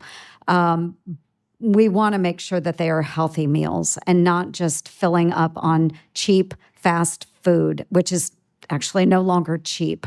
A family of 4 going through a drive-through, buying McDonald's, and I'm calling out McDonald's and every other fast food chain, $50 on one meal, and you're using SNAP dollars when you could go to a store, buy the ingredients. I know it's going to take a little bit longer because that's the argument. Heaven forbid that we actually spend time constructing a healthy meal for our children. So again, I'm just throwing it out there. I think it's something that we need to work on, is making sure that we're actually providing those dollars that are so needed on healthy meals for our children. Thank you. Chairman, Always defer to Michael Bennett. no, please go ahead. Folks, I insist, sir. Your voice. I would just say, I wanted to say a couple things. One, and ask the ranking member something. One is, having been the superintendent of the Denver Public Schools, I just want to mention the importance of the availability of this school breakfast that you mentioned earlier to my colleague. It's critically important for people to have healthy food for their children. There's no other way for them to learn. And unfortunately, we're living at a time in American history, I'm sorry to say this, when our hunger rates are rising, and our hunger rates among children are rising, and it's the result of an economy that is working really, really well for the people at the very top, and not for people all over America, including, I would say, in particular, in rural communities in this country, and in particular among children. Children's job is to go to school and study and succeed. It's not to have a job when they're in elementary school. It's to have the benefit of the kind of bounty that the senator from Kansas was talking about earlier. I think we have the opportunity to work together to try to do that. We have to address it. I mean, today, we're not going to be able to have this discussion in a fulsome way today. We should be asking ourselves why in the richest country in the world, children are getting hungrier and hungrier and hungrier. It is a disgrace that we're in the situation we're in today. And then with respect to this legislation itself, it was something that was designed in the middle of the night to be able to get a vote, to get the final vote on the floor of the Senate to pass the Trump tax cuts. That's why we're here having this conversation, and it's completely irrational. The deal that was cut, and thank you, by the way, Senator Ernst, for your work on this, the deal that was cut was a deal to reward states with the highest error rates, punish the states with the lowest error rates. The middle error rates, which Minnesota is one and Colorado is one. And we've seen the effect of that in the time since the bill has been passed. The ranking member mentioned the situation in Florida, and I think you should say it again. You know, the states that are correcting their error rates are making matters worse for them because of the way this system was designed. So if you are interested in, and I'm sure everybody here is, in creating a set of incentives that actually will lead to better results, that will allow us to attack fraud and abuse and waste in these systems, that is not the system that we have today. That's the opposite of the system we had today, because it was designed not to make the system better, but to get one vote to pass the president's tax cuts for the wealthiest people in America. So I just want to ask the ranking member, could you please describe how these incentives are working across the state right now? You mentioned Florida. That was an interesting example. Exactly. And thank you very much, Senator Bennett. And I did for your first point in your work as superintendent, and following up of what Reverend Warnock was speaking about, and Senator Booker and Senator Lujan. I have a letter that I'd like to put in the record from the American Academy of Pediatrics, dedicated to the health of all children, opposing this version of the bill. And I do want to keep emphasizing, we can fix this if somehow the White House can find $70 billion extra for ICE and they can ask for $70 billion for Iran, we can fix this second year. And then we will then be able to really rid ourselves of the stain of this idea that the highest error rate states get rewarded. And again, the fact that Florida decreased their error rate, and the answer to that from us was, sorry, Florida, thanks for decreasing your error rate. Now you owe $1 billion. Or another state increases their error rate, and we go, great, we're so happy about that. You get off $600 million. Or others just stay hovered at the top. We're like, yay, you get off this. It creates this complete disparity. And we want to reduce these error rates. And I also want to thank Senator Fetterman for the work that he and Senator Wyden did.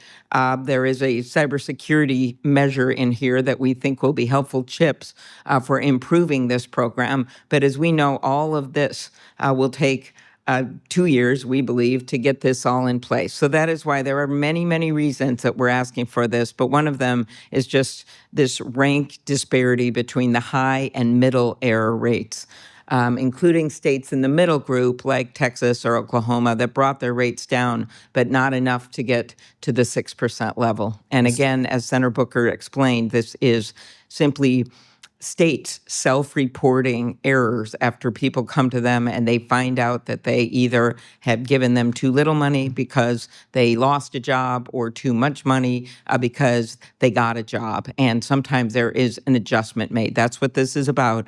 And the chips and other things may help us to get that information more accurately. And there's a reason that it's almost all small states, not all, Wisconsin's in there, in the low error rate group. There are states like Vermont. Congratulations, Senator Welch.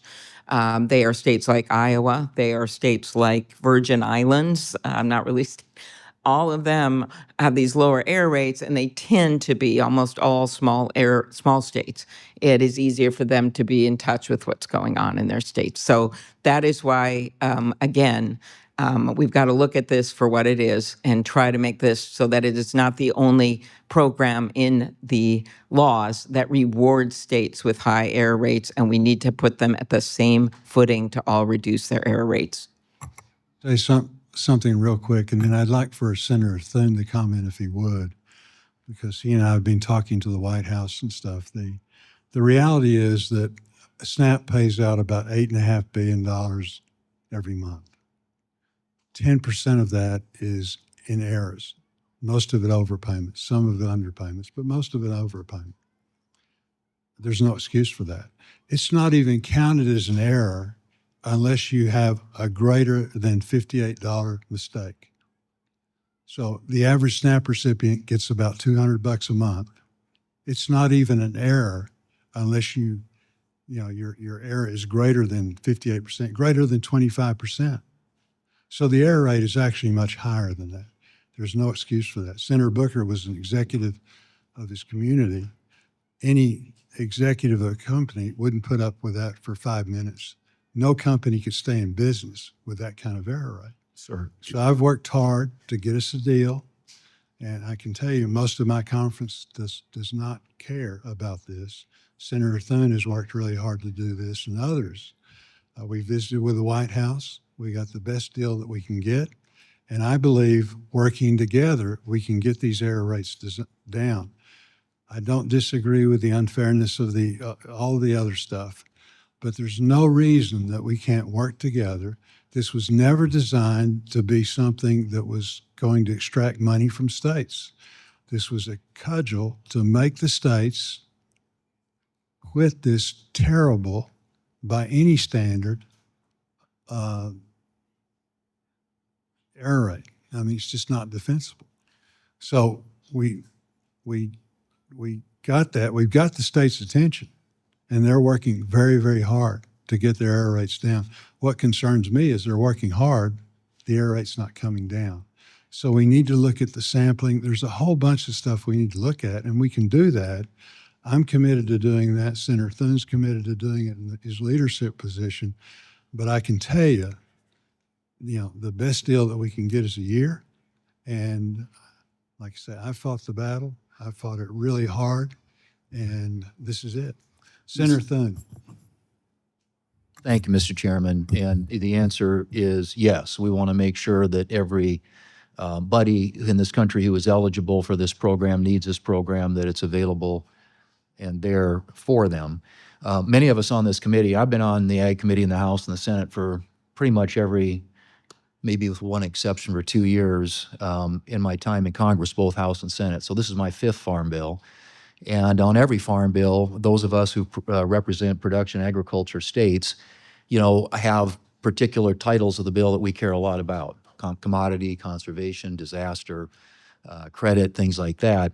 That only makes up about, 15 to 20% of the entire spend in a farm bill.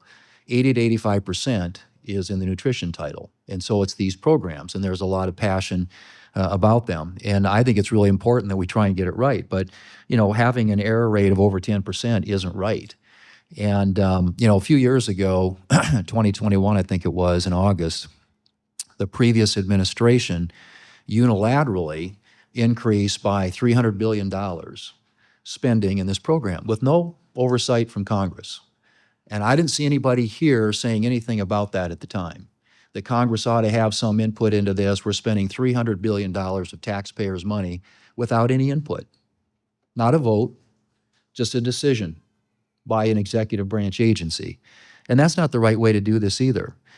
We have to do the oversight here because it's our job. Now, what we try to do here is structure something that would eliminate for a year a lot of the hassle that states are dealing with. And the proposal, as I understand it, that the chairman has put forward, if in fact it goes into effect this year, would save California $1.8 billion. Pennsylvania, $427 million. Michigan, $306 million. Minnesota, $128 million out of their state's coffers. If this doesn't pass, if we do nothing, that's what those states are going to be on the hook for under current law. Delaying this for a year eliminates that and gives them a chance to get into compliance. Now, granted, I think that, it takes a while, which is why this thing was delayed in the first place, but allowing for a further delay for a year for folks to comply in their states, I think is a fair proposal. And the chairman fought as hard as he could. We've got to get a bill, if we want to pass a farm bill, that something can pass the House and be signed into law by the president. So the negotiations around this were with that in mind. And getting a year delay saves a number of states a whole lot of money in year one and gives states an opportunity to get into compliance. If you look at the number of states that have been in compliance in the last 10 years, and that's with an error rate below 6%, you know how many it is? Every single one of them. Every state in the last decade has been in compliance at 6%. So with a one-year delay, they have the option now of using FY26 or FY27 error rate to try and get back to below 6%. And if they do, they pay nothing. Now, a lot of states are not providing this information to USDA. They've asked states on, to share SNAP eligibility data to help them reduce some of the waste, fraud, and abuse and lower error rates, and there are a whole lot of states in the country that aren't furnishing the information. So that's not helpful either. So I guess I would say this is you want to save your state, some states, not every them, but there are a lot of states who are represented in this room that'll save a lot of money if the chairman's proposal here goes into law. If it doesn't, there's some states that are going to be on the hook for a pretty big payment. And I think giving it's another year, it's an opportunity to, if there are concerns about this, let's figure out how to fix them, particularly on the high end that has been addressed, which I agree with 100%, if there's some reforms we can make there. But this was a program where the spending was getting out of control. So much so that the Biden administration in 2021 of August said, we are going to unilaterally raise this by $300 billion. That doesn't work. We need to make this program work for the people who need it. We've been trying to make some reforms to do that. If they aren't working, I'm open to doing more reforms. But I think the proposal in front of us, the game in front of us right now is, whether or not we're going to advance a proposal that gives everybody another year to do this and save some states in this room a whole lot of money. So I think that the chairman has worked hard to get something that is fair, doesn't make everybody happy, leaves a lot of work still to do, but I, for one, am willing to do the work. Now, I care more about the other titles in the program, because South Dakota is at, obviously, 3.3% in 24, 2.5% in 25. And I get it. We have an homogeneous population. It's a lot different out there. And I understand and appreciate some of the states where you all come from that have different populations and different sets of challenges. But, you know, I think we're doing our best here to try and come up with a bill that is bipartisan. If you saw the manager's amendment that he put forward, there were 18 Democrat bills in there, 16 Republican in the manager's amendment. Chairman's tried really hard to make this a bipartisan bill and a bipartisan process. I just don't think we ought to let this issue get in the way of advancing what is a lot of stuff that a lot of us agree with. I've got bills in here with many of you across the table, things that we've been trying to get done for a long time. And we've been trying to get the biofuels done for more than a decade, at least 15 years that I've been here. And so there's just a lot of good stuff in here. And this issue is one that needs further addressing and reform, but I think the chairman's done everything he can to try and get a bill that we can pass and get the votes for and get something that's actually signed into law. Can I ask a question, John? As somebody that's in leadership, not in leadership, is the leader who's very active in this committee. Do you think there's any possibility of us striking a better deal? You've been in all these meetings with the White House and everybody else, and you know, you and I think you've done what you can do. Yeah. I think you pushed as hard as you could. He's been involved. Yeah. But So no, you and your team, I think, did a great job. The other thing I'd say too, I guess this is what bothers me the most about this, is that I was visiting with a lady the other day that runs our food banks, not our food banks, our you know, for on the square with all the stuff, the farmer's market, okay? And she was telling me all about it. And then at the end, she said, you know, I bet 40% of the people that deliver food to the farmer's market are on food stamps themselves, okay? But the idea of holding that group hostage, holding our farmers hostage for this, for errors committed by the states that they don't have anything to do with. I mean, they're just trying to make a living. Makes no sense to me at all. Absolutely not. I think, did you have something, Corey? You know, it's tough to get upset when I think two of the people I respect the most on the other side of the aisle, one is the chairman and one is the leader of the Senate. But I just want to do some simple math with my friends here, because this is effing ridiculous. That we have so much bipartisan space here, that things in this bill that we're both in, all of us are invested in. And what's holding us up from getting a farm bill done is a 2-year compromise that we've offered, because sincerely, we all agree this problem should be fixed. You said how much the monthly SNAP payments are for America that affect 45 million people. And again, you are a man of infinite kindness and pragmatism. That amounts to $101 billion on SNAP that we're spending. Now, I know you know this, John, because I'm living in a world where it's so different than when I was an executive, because we spend $4.9 billion a day on interest on our debt because of profligate spending. Both sides of the aisle have been the most fiscally irresponsible people to run our country like we're running it now.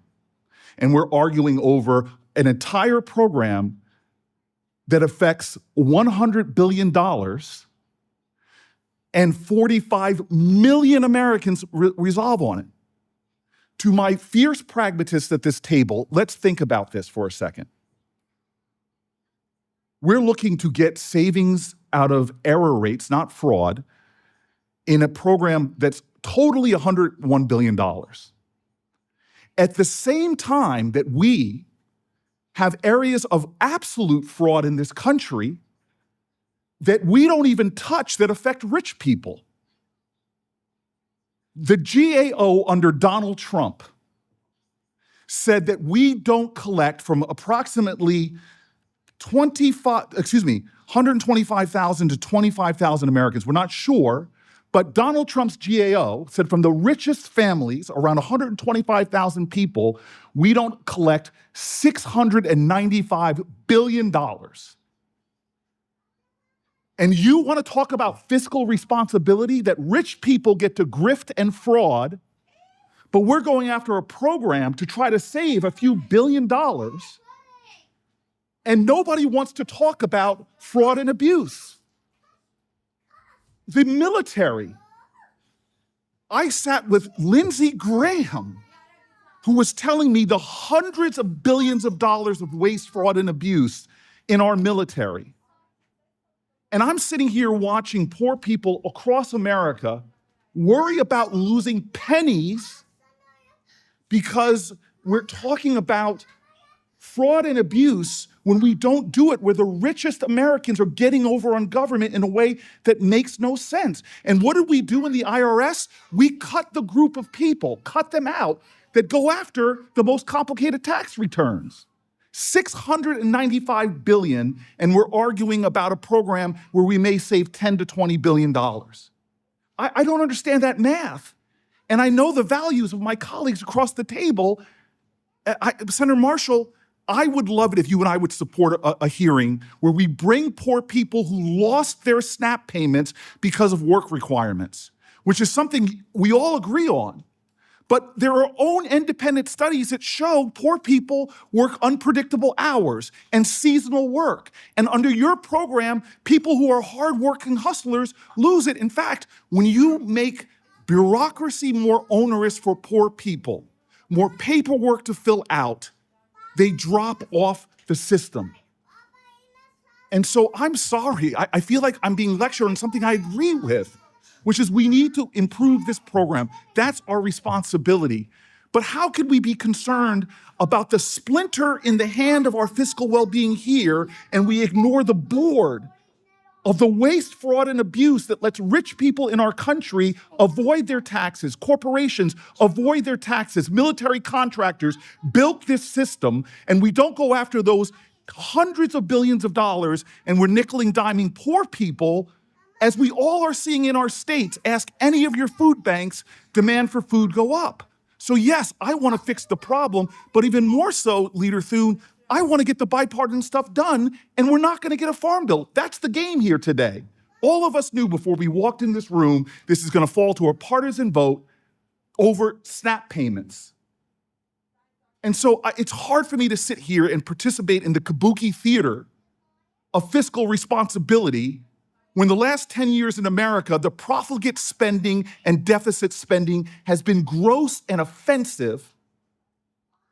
And I see my colleagues on the other side out. Let's do Doge. Let's do this. Nothing has changed.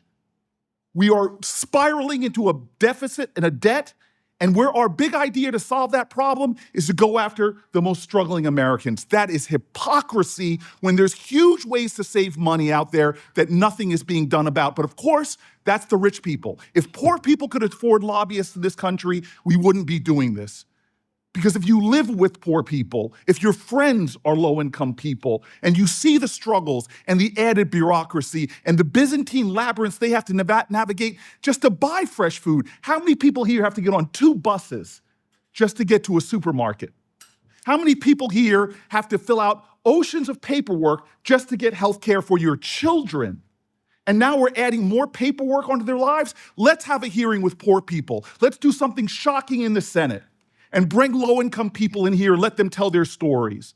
This is a kabuki theater. Why do we waste our time with this and continue to see people suffer while rich people, God bless them, get over on this government time and time again, and no one wants to audit them. No one wants to put requirements on them. God bless America. Mr. Chairman, if I can, that's this committee's job. This is what we do. All the things you're talking about. Yeah, are you on some of those committees? Let's go to town on that, Corey. But that's this committee's job. We have jurisdiction over the farm programs, one of which is SNAP, one of which in 2021, the administration increased spending for by $300 billion. And I agree with you. We have a $40 trillion debt, which is why this is maybe a small start, but we got to start somewhere. We ought to, and if people are gaming this thing, if states are gaming this thing, then let's get the error rate down. I mean, we're saying 6%. You can still have a fraud, waste, and error rate of 6% under this. John, can I ask But you just one question? we got to Would you start yield somewhere. For one question, sir. We have hearings in this committee with farmers. We have hearings with this committee with cattlemen. We have hearings with government officials. If there's an old saying in my community that says, nothing about us without us. This is a program that affects 45 million people. Let's let the beneficiaries come in here. Before we go after what they're talking about, ask them what it's like filling out the bureaucracy. Find out the real facts. We don't seem to care enough to even have those. So this is the committees. But we're about to do something that's going to affect millions of people. We are going after states that, as I said, in the last decade, every single state in this room has been under the 6%. We can get there. We're not talking about going after poor people. We're talking about going after states that are not doing this the right way. And that's a way, and we're saying this is a year to try and fix that further. But this is our job. All the other things you're talking about, I don't disagree with a lot of it, because I'm with you. I think the biggest threat to our country right now is a $40 trillion debt. But that's what's under this committee's jurisdiction. And we should do what we can do. We got to start somewhere. All right. So I want to thank Senator Booker for his passion and also for his remarks about what's going on in this country. And I also appreciated the majority leader's views that there was a problem, and that while this is an attempt to fix it for 1 year, and I believe you've worked on it, all we are asking for is to take care of what is really essentially 10% of the SNAP cuts, so that our states are all on an even playing field to fix it, which is the 2-year shift to the states. And I do hope, and I meant what I said, given all the agreement on so many other assets that are in this bill and so many other important things that are in this bill, given what our farmers and ranchers have been facing with the tariffs and with the price of fertilizer and the price of diesel and other things, that we spend time in this August, and I'm committed to doing it with Senator Bozeman, to come to a few of these remaining issues to get this done, because it is true, we just got this huge bill, oh, here it is, 6 days ago, and we're continuing to pledge to work together. And I know we have a number of our amendments on our side that we really need to get to so we can proceed. Call the roll.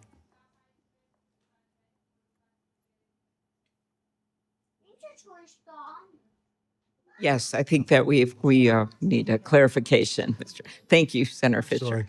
It's been so. I think it's Senator Lujan's. Lujan's amendment. You're right. Okay. Yeah, Lujan number 1. It was for on the SNAP program. Okay. So let's. Aye. Aye. Aye. Aye.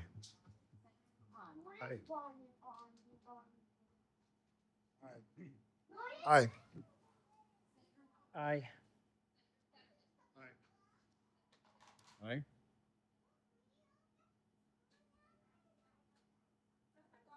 Aye by proxy.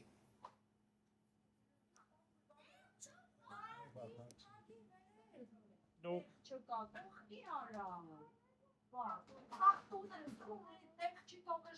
No. No.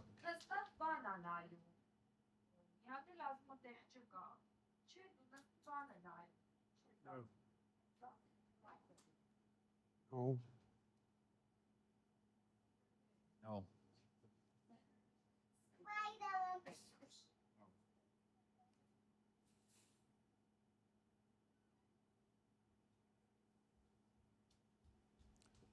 Is there any other amendments on Title IV? Mr. Chairman, if I may, I won't offer this amendment, but since there was so much attention brought to the discussion today around error rates, I have filed an amendment. It's Lujan number 19. This amendment, I'd ask everyone to take a look at, including committee staff. Error rates are not just a problem where it's broken within the SNAP program. It's across every commodity program within USDA. This amendment would simply say if there's error rates that are above 6% across every other commodity program, then everything gets delayed. We need to fix them all. So I would just ask everyone to take a look. Maybe this is something that we'd be willing to look at and modify as we get to the floor for discussion. So with that, Mr. Chairman, I will not be offering this today, but just ask everyone to take a look at it. Thank you, Senator Lujan, very much. I think that wraps up 4. So does anybody have an amendment on Title V?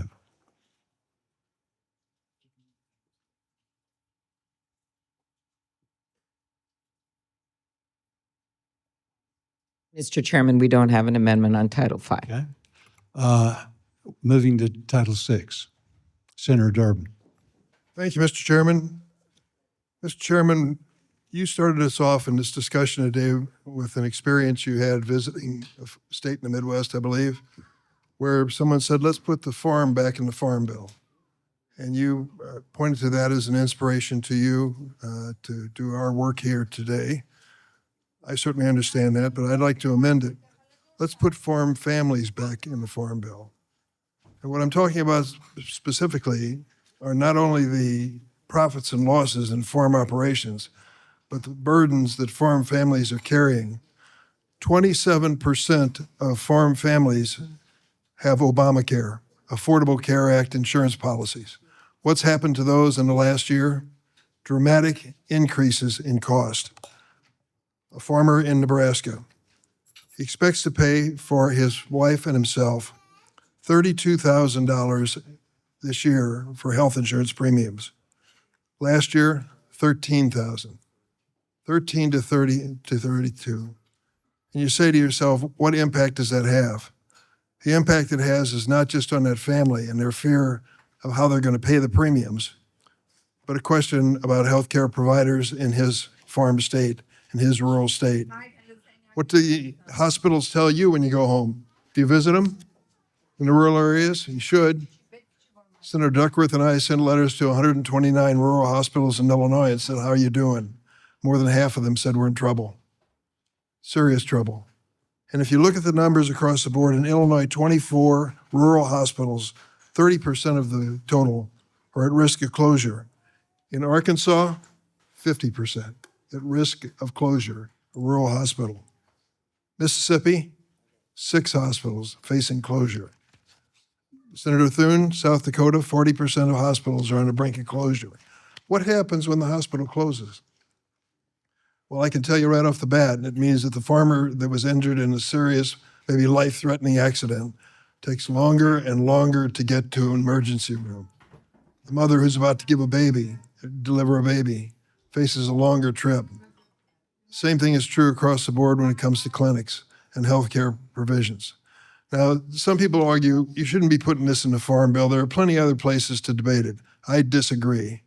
We have a section of this Farm Bill before us today on rural development. Do you know what it considers? Utilities, water, electricity, entrepreneurship, basic quality of life for farmers and farm families. And you have to say to yourself, why doesn't it have anything to do with hospitals, rural hospitals? A rural hospital drives the economy of the counties where it's located in Illinois. I'll bet the same thing's true in Minnesota and across the board in every one of our states. So here's what I'm proposing. It's modest by federal standards, but it's important. I think we ought to make a commitment in this Farm Bill to rural hospitals. And what I am proposing is that we create an opportunity for rural hospitals to get up to $8 million in grants to survive. These are hospitals that are serving clearly rural areas and not wealthy people. They are struggling farm families and struggling rural families. What does it amount to? 5 years at $200 million amounts to $1 billion. Durbin, what are you talking about? $1 billion amendment? We can't deal with that. Well, I think we can. It represents 48 hours in the war in Iran. This war that's in its 6th month of its first year is costing us billions of dollars and no one's asking anything about it. I'm asking, why can't we take $1 billion that was dedicated for this war in Iran and put it on the war that members in the rural areas, the families and the businesses are facing? So I offer amendment number 6. Is there any further discussion? think it's amendment number 9. Yes, sir. No, it's fine. Mr. Chairman, amendment number 9. I talked to Senator Durbin about this. We had a really good discussion on the floor about the situation that we're in rural America with insurance, hospitals, and things like that. So I appreciate you bringing this to the floor. I would like to work with you in the future. We can't accept this, but again, are committed to trying and find the path forward. And I really do appreciate you talking about a problem that is very, very significant. So if there's no further discussion, the clerk will call the roll. Aye. Aye. Aye. Aye. Aye. Aye.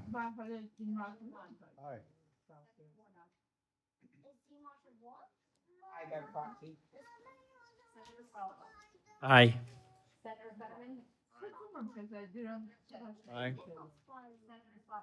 Aye by proxy. No by proxy. No. No. No by proxy. No by proxy. No.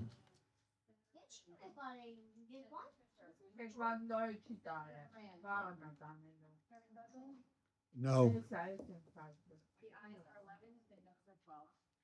As reported by the clerk, the amendment fails. Are there any further amendments to Title VI?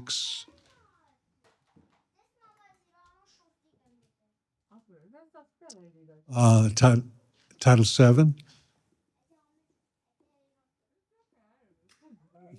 A dry spell. No amendments to Title VII. Title VIII? Yes, Senator Bennett. Thank you, Chair. I'd ask to be recognized to call up my amendment, Bennett First Degree Amendment Number 1, and have it be considered for a vote. As you know, we're having terrible, terrible fires in the West. Just this week alone, the National Interagency Fire Center reported over 150 new fires nationwide. Last month, I visited Beulah, Colorado, and witnessed the destruction of the Aspen Acres fire, which destroyed 337 homes and over 850 structures.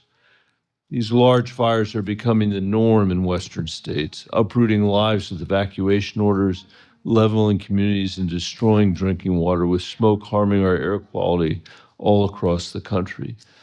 Amid the fire and smoke choking the West this year, one thing is clear. The Forest Service must invest in hazardous fuels reduction projects. Unfortunately, the Trump administration is doing the exact opposite. In 2025, the Forest Service cut their hazardous fuels target by over 1 million acres from the previous year, completing only 3.3 million acres compared to 4.4 million acres in 2024. My amendment would invest $4 billion to hazardous fuels and watershed restoration projects, prioritizing projects that would protect homes and communities. I urge my colleagues to support this amendment and fund the forest projects that save lives. With that, I now move that the committee vote on Bennett First Degree Amendment Number 1. Thank you, Mr. Chairman. Mr. Chairman, there's clear need for increased funding for in this area with fires, and I want to thank Senator Bennett for his work. And we have wildfires, as Senator Smith notes, raging in northern Minnesota. We were both up there recently forcing evacuations, and this amendment funds the projects needed to mitigate wildfires. Any further discussion? I want to thank Senator Bennett for his championship of the whole forestry industry and all that it represents, particularly in the forest fire entity. So with that, the clerk will call the roll. Aye. Aye. Aye. Aye. Aye. Aye. Aye.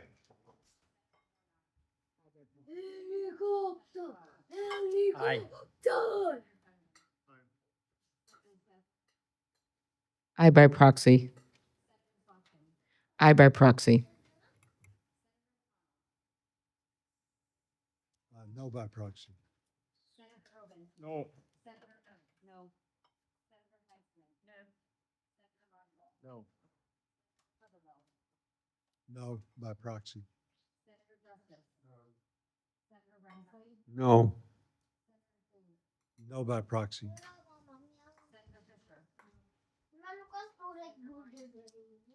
No by proxy. No.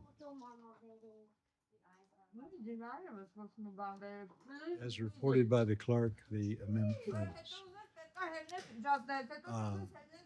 Are there any additional amendments on this title? They're not. 9. Anybody has an amendment on Title 9? Mr. Chair. Senator Smith. Thank you, Mr. Chair. The Rural Energy for America program is a bipartisan and very popular program, as we all know well, that has helped farmers lower energy costs and boost rural economic development. And for the past year and a half, this program, as I'm sure many of you have heard from your farmers, has been thrown into chaos, and periodically the funds have been frozen on, then they've been frozen off. It's created a massive amount of confusion. Earlier this year, the USDA canceled hundreds of REAP grants, and often what happened is these grants were canceled after there had been a signed agreement with the USDA and after farmers had made their share of the investment in the project, and then it was canceled. And so what this amendment does is very simple. It would basically provide a one-time reinstatement of these obligated REAP awards that the USDA has rescinded. Mr. Chair, I ask for this amendment to be considered for a vote. Does anyone wish to speak? Just that it's a great amendment. Anybody else would like to speak on this? Thank you very much. And the clerk will call the roll.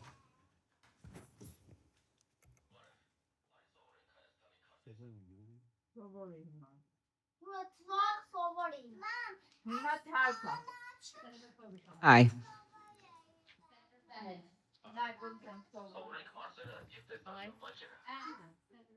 Aye. Aye. Aye.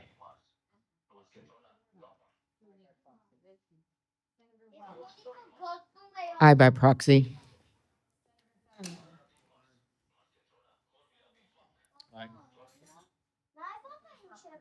Aye by proxy. No by proxy. No by proxy.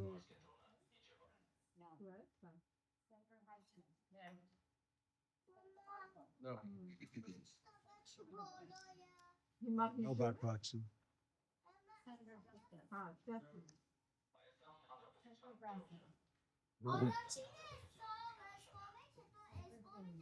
No by proxy. No. No.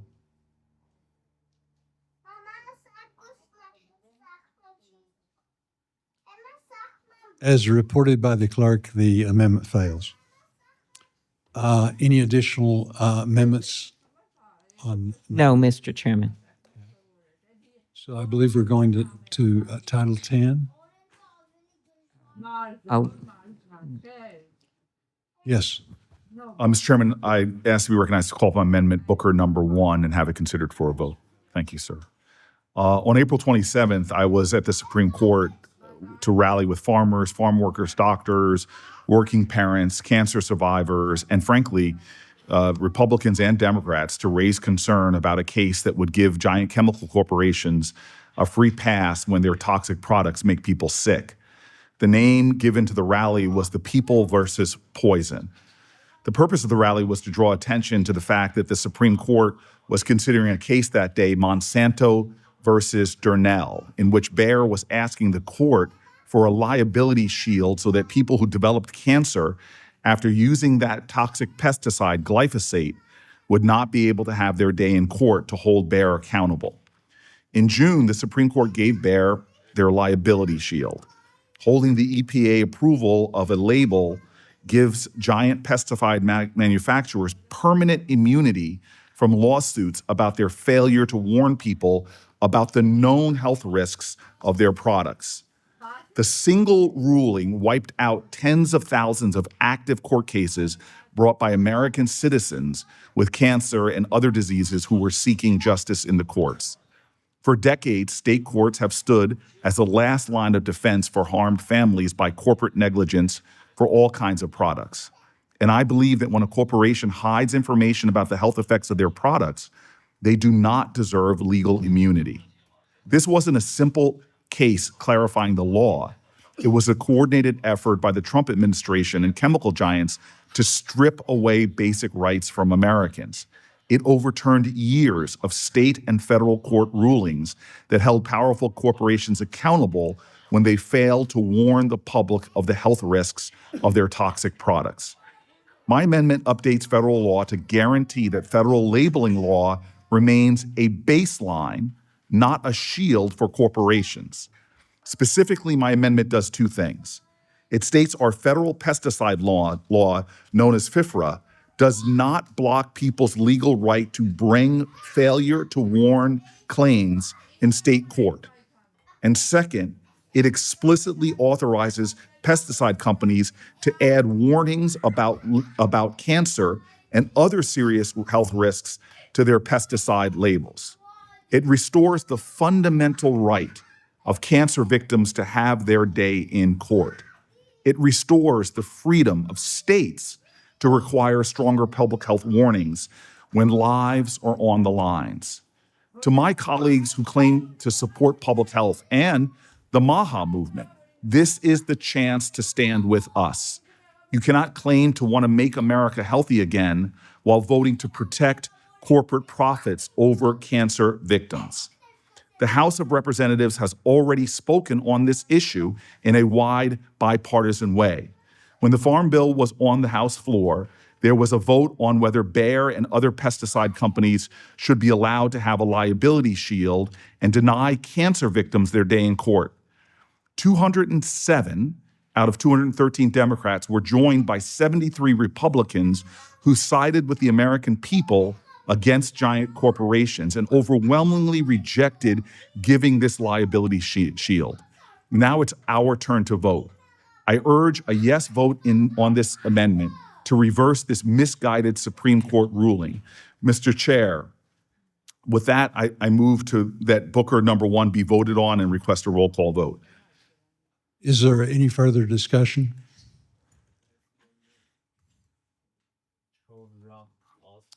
The clerk will call the roll. Aye.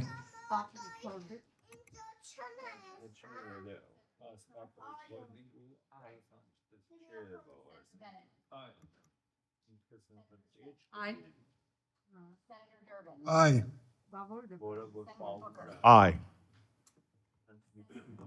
Aye. Aye by proxy. Aye.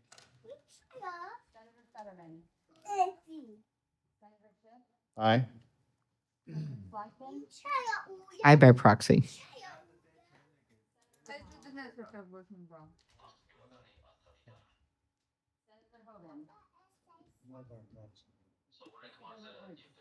No.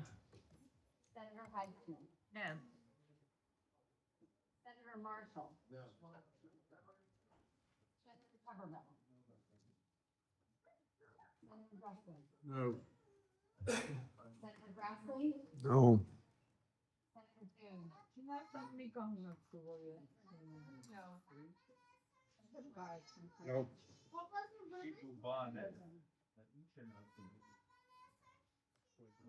No.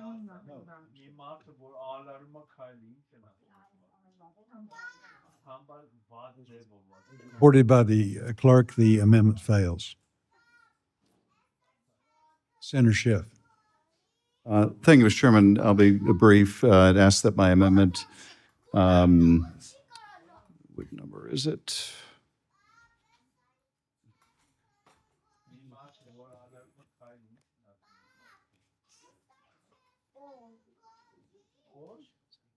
Number 3 be taken up. Without objection. This federal block grants to states build trust and collaboration between USDA and state departments of agriculture while allowing local expertise to guide project development and investment, creating new markets for local and regional foods as well as for small and diversified producers is essential to cultivating more resilient, competitive supply chain. This amendment and my bipartisan bill with Senators Hyde-Smith, Klobuchar, and Justice would codify 2 programs to do that.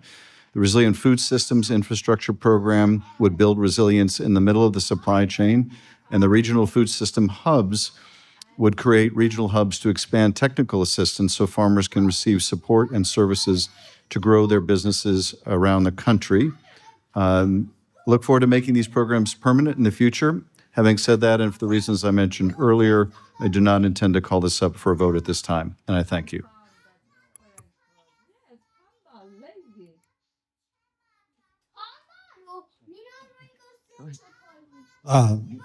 Does anybody have any discussion on this? Well, just that this amendment is based off the Bipartisan American Food Supply Chain Resiliency Act, and I urge my colleagues to vote yes, and I want to thank Senator Schiff for his good work. And Chairman, I'm not asking for a vote, but I thank the ranking member for her work on this as well.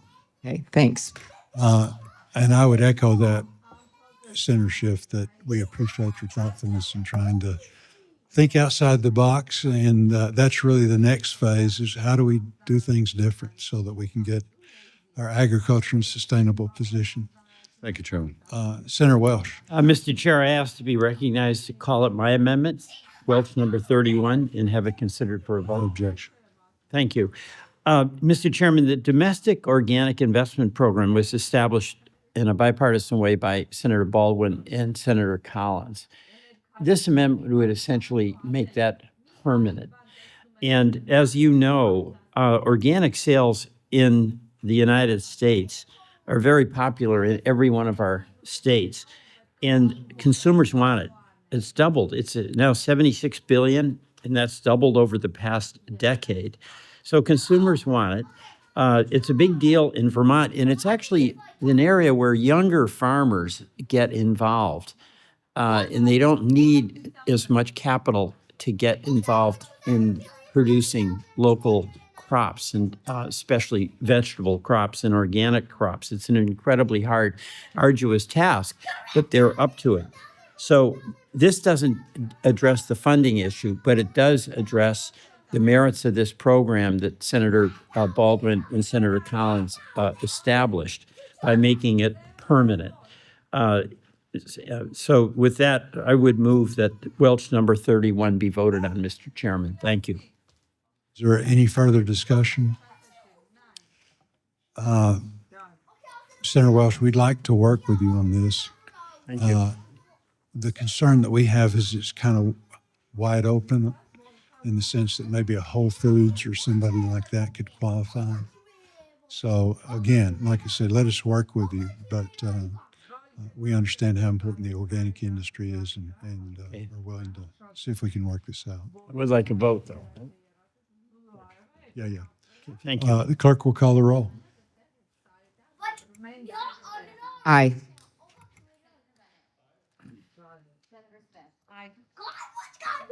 Aye. Aye. Aye.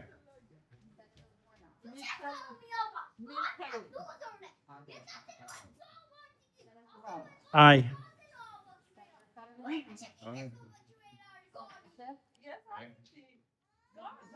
Aye by proxy.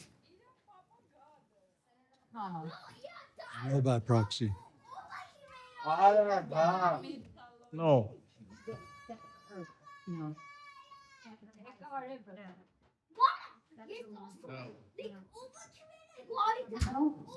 No by proxy.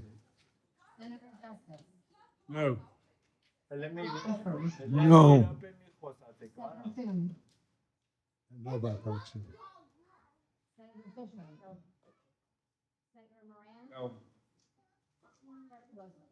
No.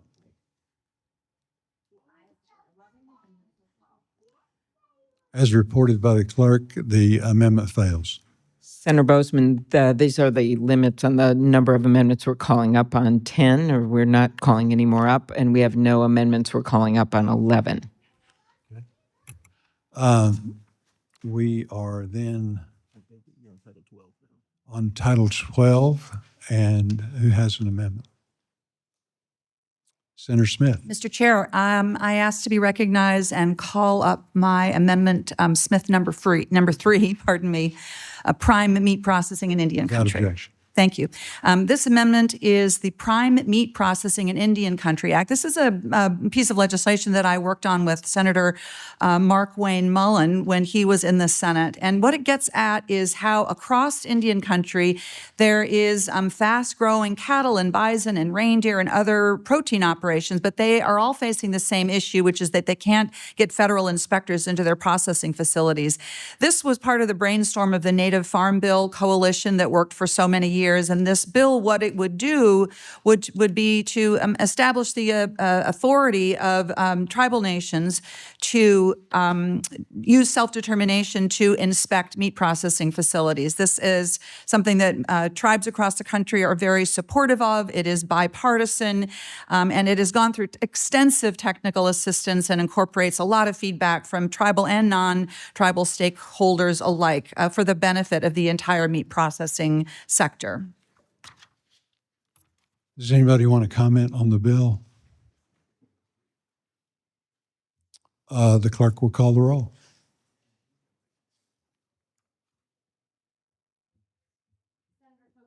Aye. Senator Bennett. Aye. Aye. Aye. Senator Booker. Aye. Aye. Senator Warnock.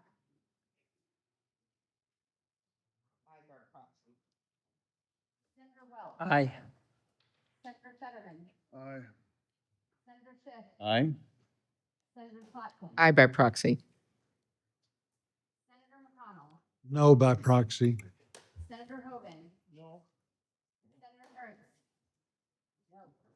Senator Highsmith. No. Senator Marshall. No. Senator Tuberville. Senator Justice. No. Senator Grassley. No. Senator Thune. Senator Fisher. No. Senator Moran. No. Senator Joseph.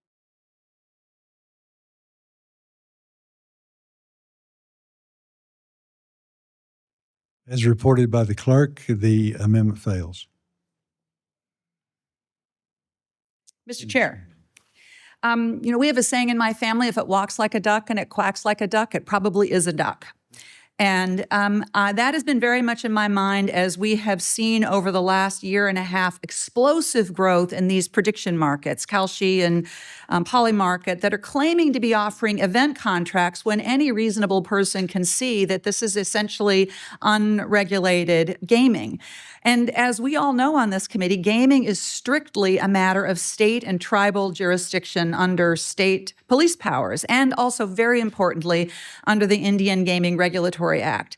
However, for the last year, these so-called prediction markets, betting by any other name, have been offering contracts that are nothing more than betting on sports games. And this is happening in all 50 states. It's happening on tribal reservations in direct contradiction of what Congress has said in the Indian Gaming Regulatory Act. And it's now even being considered as offering contracts on casino games. So this amendment is really simple. It says that you cannot claim a federal exemption as a prediction market from state or tribal law to sell gaming contracts. My amendment is very similar to the bill which has been offered by Senator Schiff and Senator Curtis. The Prediction Markets Are Gambling Act. It would put a stop to this and make it clear that prediction markets are gambling and must be operated within state and tribal regulatory frameworks. Many of you, I have no doubt, have heard from tribal nations in your states about this issue and what an existential threat it poses to tribal gaming operations which is, as we all know, the main way in many cases that they support their government actions. This amendment does not ban sports betting, nor does it ban prediction markets. It just makes sure that these prediction markets are unable to any longer skirt state and tribal law and sovereignty. And I ask for a vote on this, Mr. Chair. Senator Schiff. Mr. Chairman, members, I strongly support this amendment, and I thank my colleague for offering it.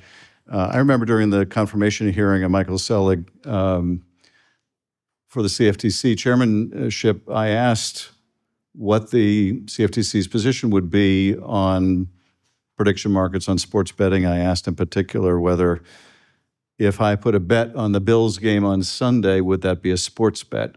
And his answer was, well, that's a complicated question. And my view was, is it really though? These are gambling bets. These are sports bets. They're gaming bets. And they ought to be treated that way. We shouldn't preempt states that don't want gambling in their states, that don't want sports betting, like California. We shouldn't preempt states that way. We should let states make those decisions. This amendment wouldn't stop all prediction markets, but it would get prediction markets out of the business of gambling. And the adverse impact, what we're already seeing on states is revenue losses, but also on sovereign nations like our tribes. It is already having a devastating impact on the tribes. So I would join my colleague and urge support for the amendment. Are there any other comments? I share your concern. This is within the committee's jurisdiction, but it's really not germane to the Farm Bill. So for that reason, I would ask for a no. And again, I enjoyed working with you, at the roundtable we had the other day. That was very helpful. Thank you, Mr. Chair. I appreciate very much your attending that roundtable, and I know your interest in this. And though we are considering there are other things in this bill that are also not germane, I appreciate what you're saying about that. I do think that this is something that this committee really needs to focus on and do good work on. And with that, Mr. Chair, I will withdraw my request for a vote, and we could proceed. But I look forward to working with you on this. Thank you very much. Again, we will be happy to work with you. Is there another amendment? No more amendments in this title? Oh, there is. Okay, another amendment. Senator Smith, an amendment I strongly support. There is one more, Mr. Chair. I'd like to be recognized to call up my amendment, Smith 16. So everybody on this committee knows, according to AAA, the national price of a gallon of gas is running at around $4.08. What people might not know, who don't come from farm states, is that E15 is typically selling anywhere from 10 cents to 30 cents less per gallon.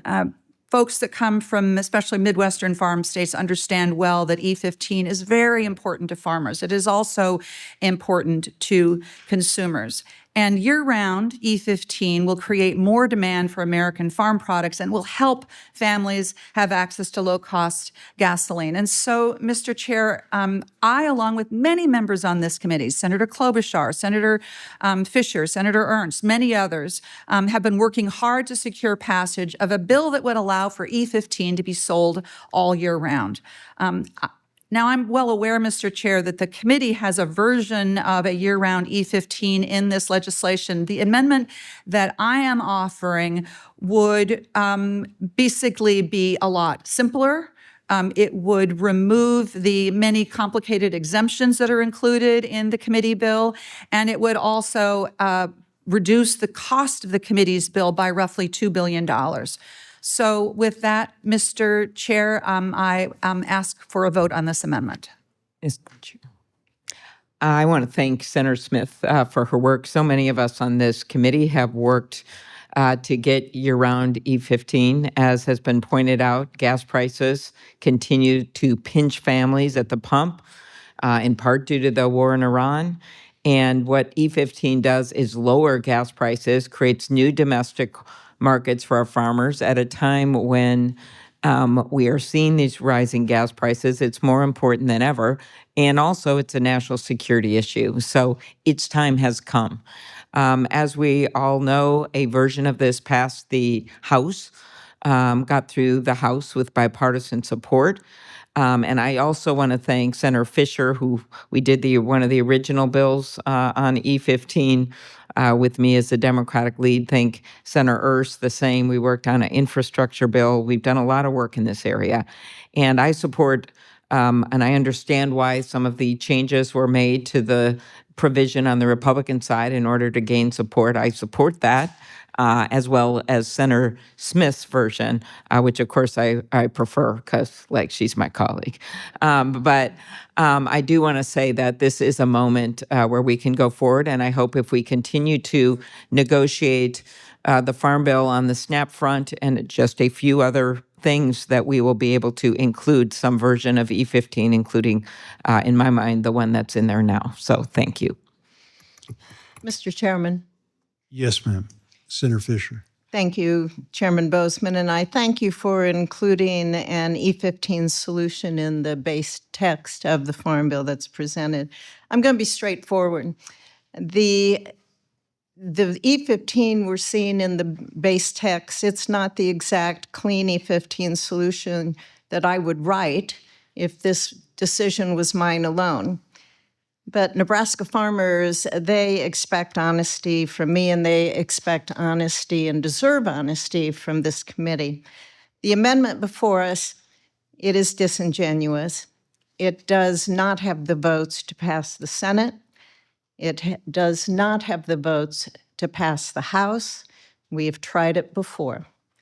It has become nothing more than a messaging bill, and our farmers don't need another messaging exercise. They need to have real action. They need real progress, and they need to see some real results on this. I've been fighting for over a decade to move year-round E15 forward, and that has been requiring tough conversations about what it would take to build support for this, to make sure that we can get a bill through both chambers and then signed into law. Well, those conversations, they are producing results. They've brought key colleagues, including the chairman of the Environment and Public Works Committee, into the effort to actually get E15 done. That's how we make progress, not by offering amendments we know cannot pass. But we need to do the difficult work of building a coalition that can deliver. We have that in the base text of this bill. Our farmers, they deserve more than messaging. They deserve results, and they deserve the truth about what it will take to achieve them. Mr. Chair. Thank you, Mr. Chairman. Thank you, Mr. Chair. And I want to pay all due respect to Senator Fisher for her many years of work on E15 and year-round E15. And because I have so much respect for her, I will try very hard not to be offended by being accused of being disingenuous. I think that there is common ground to be found here on passing year-round E15. And clearly, if anybody who is moving forward a bill is doing that disingenuously, you could say that this entire process has been disingenuous, because it was clear from the start that the Farm Bill, as put forward by this committee, does not have the votes to pass. This is always an exercise of trying to find common ground in the increasingly fraught environment that we work in. And I think it's important for colleagues on all sides of the aisle to be able to have an opportunity to express clearly their support for E15. And this is a vehicle for being able to accomplish that. Thank you, Mr. Chair. Thank you. It's the practice of this committee that amendments be within jurisdiction of the committee. The existing E15 language in the bill was approved by Chairwoman of the EPW. This amendment was not approved by the chairwoman. In fact, it's contra to what the chairwoman, working with Senator Fisher and Daines, using her bill, came up with. So for that reason, the committee will not consider the amendment. So I call recognition to call up Smith First Degree Amendment number 16. And I'd like to appeal the ruling of the chair. The clerk will call the roll. What's the question? She's She a- is the, well, you should, I'm sorry, She's appealing the rule of the chair. on the tabling. He's on the under, right. Hold on, I actually moved the table. Right. I'm sorry. That's okay. It's okay. I thought there was an appeal of the ruling of the chair. Sorry. If there's an appeal of the ruling of the chair, then it's whether the chair shall be sustained, I think is the right motion.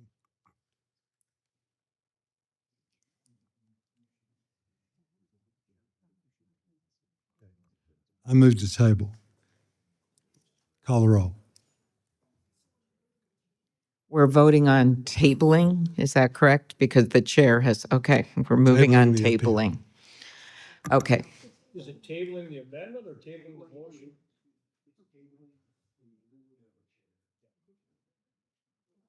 Tabling the ruling of the chair? So if you support the underlying Smith amendment, you vote no to table.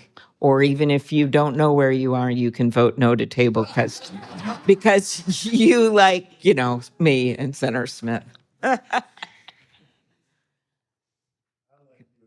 Yeah. We're voting yes, you're voting no.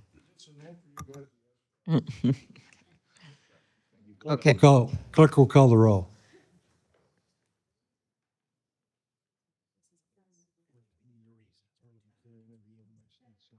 No. Senator Bennett. No. Senator Smith. No. Senator Durbin. No. Senator Booker. No. Senator Lujan. No. Senator Warnock. No. Senator Welch. Yes. Senator Welch. Yes. Said he voted aye, yes. Senator Fetterman. Yes. Senator Schiff. Aye. Senator Slotkin. No, by proxy.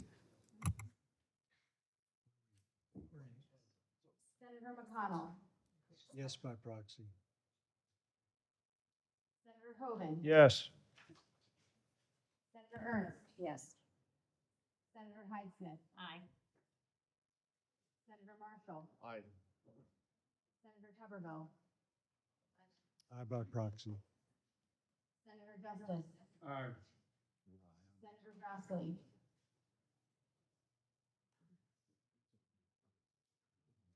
Aye by proxy. Oh, Senator Thune. Yes. Senator Fisher. Aye. Senator Moran. Aye.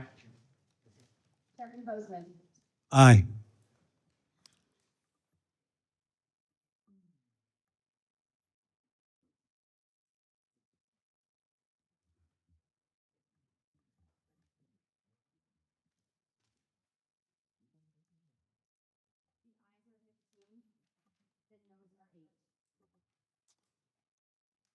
As evidenced by the reporting, the appeal is tabled.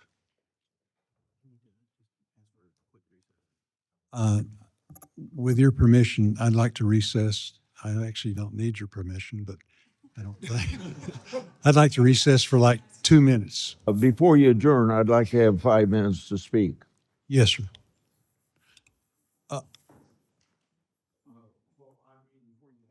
Yes, sir. No, for sure. I think you should have 10, sir. I think you should No, have no. 10 minutes. It's very much okay. It's very much okay. Let him speak now. Why don't you go ahead and speak now? if you'd Okay. like. I just wanted to speak about 3 issues that would be in this bill. They're sponsored by Democrats, and they weren't brought up. One is by Booker and Smith for the USDA rules. And this administration has modified some Biden rules that affect mostly chickens, but some other animals as well. And they are delaying these rules, and I think Smith and Booker would have made these rules permanent the way they are. Now, I don't understand why we wouldn't have, one of the rules guarantees fair competition. The other one says that there won't be any penalty against people that don't get their chickens delivered or their food delivered and stuff like that for the chickens. And the other one guarantees a minimum payment. Now, for 15 years, these people that invest $1 million, maybe $2 million in houses for birds, and companies like Tyson's and Cargill and JBS guarantee that they're going to get the chickens so that they can, and the feed for the chickens, so that they can make a living. They made that investment. And those rules should be made permanent. And if we'd had a bipartisan markup here, those rules would be made permanent. I'm certain they would be, because just as a matter of fairness to the people that do all the work that big companies like Tyson's are making the money off of. The second one was by Booker and Schiff to set up a special investigator within the Department of Agriculture to keep on top of things just being right, and probably when the law isn't being followed, and it's probably the same way as paying a professional whistleblower, but it would be somebody assigned with that responsibility. And then the others would be the payment limits by Welch and the actively engaged payment limits. I'm certain that if we'd had a bipartisan markup, that would be in the legislation as well. Now, that's three. I already thanked Fetterman, and let's see, he worked with me on that whistleblower bill, so you included that in there, and I want to thank the chairman for doing that, and then I want to thank Klobuchar for working with us on the fertilizer legislation that's in the bill. I yield the floor. Senator Klobuchar. I'm sorry. Thank you. We need to bring fertilizer costs down and produce more domestically. Thank you, Senator Grassley. Thank you, Senator Grassley. And as always, thank you for your contribution. How many farm bills is this for you? Since 1996, 7, but the 12 years I wasn't on this committee, there would have been another 3 farm bills. Yeah. No, great. Well, I will say that his colleague, Senator Ernst, just said it's since man began planting crops. Thank you. Thank you for your advocacy for agriculture for so many years. Okay. We're on Title 12. Does anybody else have an amendment they'd like to offer? Senator Thune. Title 12 guy. By the way, I don't know how many farm bills go back to, but in 1927, Calvin Coolidge spent his summer the president in the Black Hills of South Dakota, and he used to try to get away from the heat and humidity around here, and so in 25, I think he went up to Massachusetts. 26, he was up in the Adirondacks in New York. And so 27, they were trying to decide where he was going to go. So he sent advance teams out to Wisconsin, South Dakota, I think it was one other state. But anyway, one of the reasons they picked South Dakota is because he had vetoed a farm bill. And I was wondering if you were on that. So I'm working on that one. So anyway, I have you to thank for Calvin Coolidge coming to South Dakota to try and make up for the fact in farm country that he had vetoed a farm bill. But Mr. Chairman, we have had an on-again, off-again relationship with country of origin labeling. It's passed Congress a couple of different times and was repealed once. And normally, the reason it got repealed is because the WTO decided they were going to retaliate against the U.S. because they thought it ran afoul of World Trade Organization policies, which I always found it hard to believe that. So what this amendment does is it tasks USDA and the U.S. Trade Rep's office with finding a WTO compliant path forward on mandatory country of origin labeling for beef. And we all know this, but everything in this country gets labeled. I mean, the tie I'm wearing, the clothes we're all wearing, my belt, everything that we buy is labeled except for the things that we put in the center of our plate, beef. Now, having said that, we do label poultry. We label lamb, and we label fish.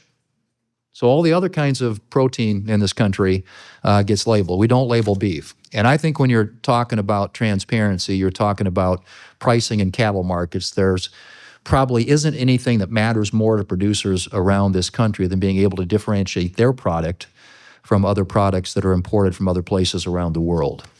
And I think when you're talking about consumers, they ought to be able to have that information to make a choice about what they want to feed their families. Now, with respect to record keeping, which is, and segregation concerns that have been raised, and I know those get raised, but I believe we have enough now advancements in technology, as with so many other sectors of our economy, that can help ease those concerns. And again, I crafted this so that USTR and the Department of Agriculture could implement the bill in a way that makes it WTO compliant. So I would argue if we're going to do this the right way, let's give USTR, the Trade Reps Office, and USDA an opportunity to collaborate. But it just seems insane to me that we don't have the very thing that we put in the center of our plate labeled when everything else that comes into this country has to be labeled. So, Mr. President, I urge the adoption of this amendment. Mr. Chairman? Yes, Senator Booker. I'm really proud to be working with Senator Thune to be his lead Democrat on the bill that we have on this, that he's now putting forward as an amendment. It really makes no sense to me, with the pride that Americans have in supporting our nation and our nation's producers, that we don't inform them honestly and fairly. It is this obscuring of the facts, I think, that undermine our consumers, but also hurt our cattlemen and women.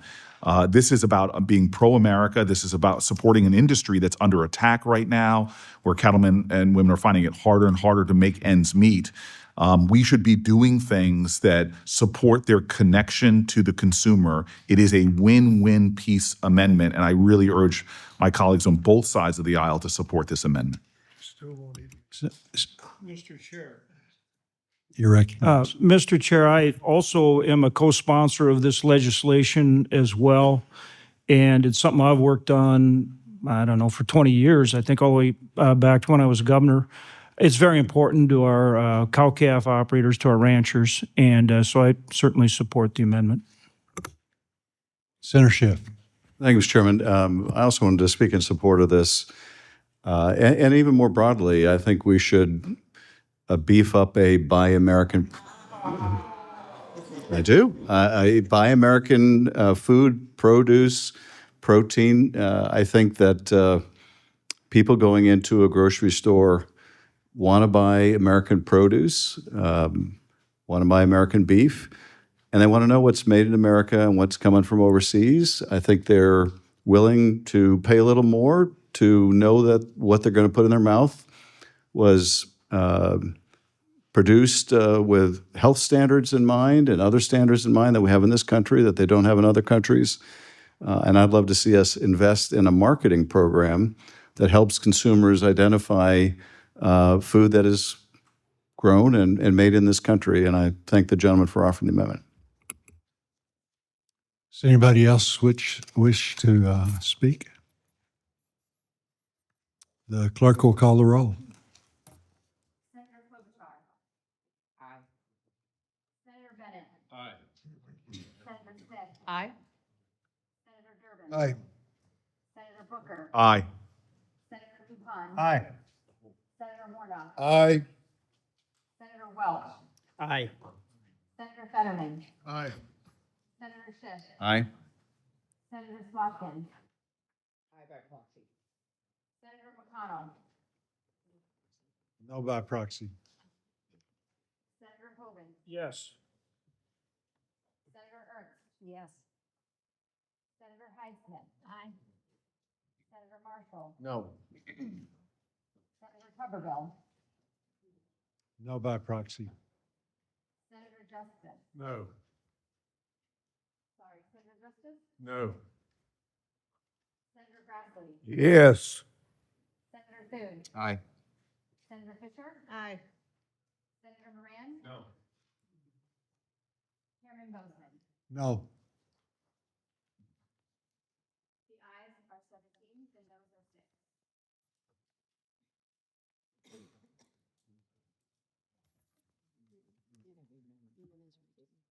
The amendment is passed as recorded by the clerk. Are there any further amendments to Title 12? Is there any discussion on final passage? Well, as I stated, I'm not going to go through all the arguments again, but our issues with this way this has been set up with SNAP, not only the total cuts with the tariffs and the war and all of the problems occurring right now, not just in rural America, but across America. But also, I think you see from our members' commitment to try to get this done. We would not have supported a major bipartisan amendment at the beginning, which contained a number of bipartisan bills. We would not have been in good faith working on this bill, including just supporting the amendment of the majority leader. So we are ready to go through August, Mr. Chairman. We appreciate your work in acknowledging the problem with the error rate that benefits the higher error rate states over the middle error rate states for 1 year. And we simply are asking for 2 years, which, by the way, is only 10% of the SNAP cuts, the total SNAP cuts made in the big, beautiful bill. And I also note that this was a lot of work on both staffs. It's 983 pages. We've only had 6 days on it, but we have not been whining about that. We could. But instead, we are really focused on making this bill better, and we would like to get this done for rural America as well as for the country. Thank you. Mr. Chair, if I could say one thing. Look, I would strongly encourage a yes vote. Look, I think we understand that our colleagues on the other side of the table are going to continue to work for changes in the SNAP program, no matter what we do. But the simple fact today is that this provides a 1-year extension, and it gets help now that our farmers badly need. That's just a simple fact. And so, again, I really want to thank the chair for all he's done to work to try to be bipartisan on this bill in every way, shape, or form, and ask for a yes vote. Yes, sir. I'm going to be very brief. I came to the House of Representatives in 1982, serving on the House Ag Committee and then the Ag Appropriations Committee. So I defer to my friend from Iowa when it comes to seniority, but I've seen a few farm bills. What I learned from the start is that the farmers and farm states are left to it by themselves. They do not have the political muscle to pass a farm bill. The decision was made in the 1960s to blend together food and nutrition programs so that those who represented urban areas and suburban areas had an interest in the bill as well. That winning coalition has paid off ever since. We need it again, and it has to be part of this SNAP conversation. We want to support the Farm Bill. I certainly do, but I want to make sure that I'm fair to my state and fair to the people who are receiving SNAP benefits who are being disadvantaged. This paperwork requirement of people in low-income categories is an onerous responsibility. It sounds easy, doesn't it? Well, how about the idea of let's file our income taxes twice a year? Sound easy? It might be easy, but an awful lot of people say stop. Once is enough. These people have changing circumstances on a regular basis, and as long as they are trying in good faith to comply with the law, I don't think we should deny them the $6 a day that comes out of SNAP. Yes.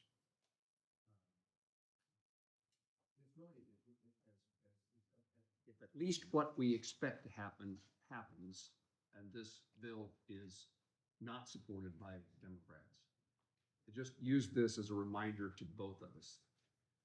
My favorite people in the world are my farmers and ranchers and people who live in rural communities. My favorite people in Congress are those who represent those kind of people, because we almost exclusively represent their values and their character and what they do for a living, what difference they make in rural Kansas and rural America. I served for 14 years on the House Agriculture Committee. I've been on either this committee or approach in agriculture since I've been in the Senate. I want to make sure that something we've had in the past doesn't disappear. And that's the camaraderie, the sense of obligation, the work together. And too many places in the United States Senate, too many places in Congress. There's been these special places, and the Committee on Agriculture has been one of them. And we ought to recommit ourselves on that side of the table and on this side of the table to make sure we don't fall into the trap. And, you know, there have been amendments that were offered by Democrats today that made some sense to me. I voted no. The suggestion was, well, the Democrats aren't going to let us pass a farm bill until after the election. They're going to wait to see what the outcome of the election is. I think we need to reestablish the trust that this committee is about this committee's work. And it's not about the broader political implications that occur in all of our lives about who gets the majority next year after the election. Could we, my request, I don't want to be sanctimonious. I mean, I think we all wish that things were different than they are. But I especially wish things were different than they are in the Ag Committee if the outcome of today is Republicans vote one way and Democrats vote another. The interests ought to lie in the common ground that we all share.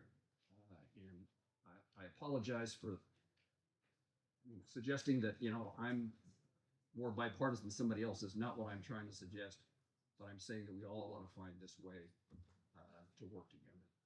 Thank you, Mr. Chairman. Anybody else? We're going to vote in a second then. I just want to say that this is really not about SNAP recipients. This is about allowing states to continue making error rates that are unimaginable. They're off the chart. And there's no reason that we can't help them get them straight in a year. We're holding hostage the people that were charged to help. Again, this is not about SNAP recipients. This is about the states with very, very high error rates. We're holding hostage our farm community. And when you take livestock out of it, this is one of the poorest industries right now in America.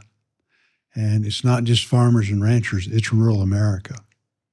And so we're charged to help them. And right now, we're not able to do that because of this. So we are going to vote.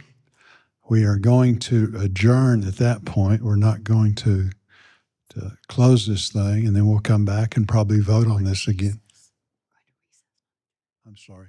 Under recess rather than adjourn, and then come back and vote on this thing as soon as we get back again.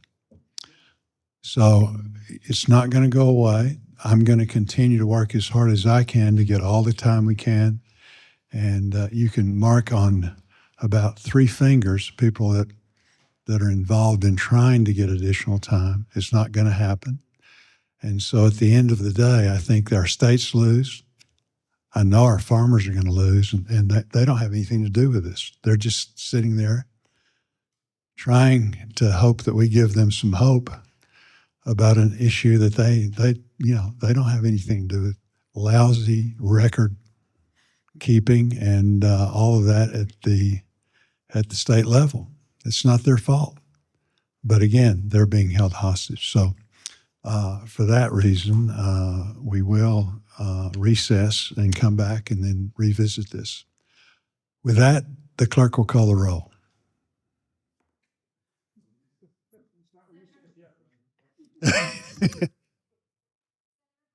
No.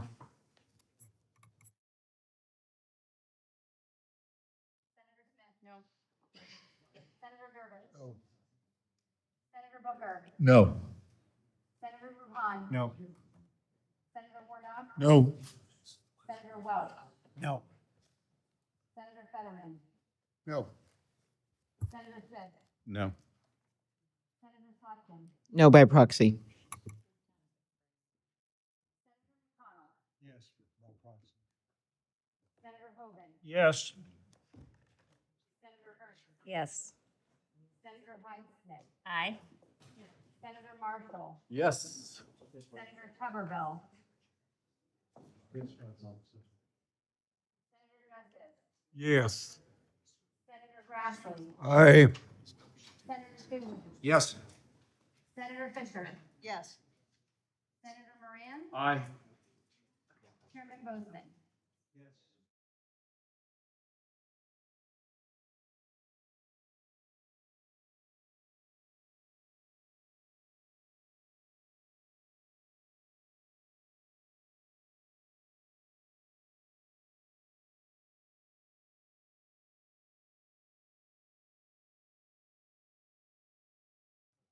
Reported.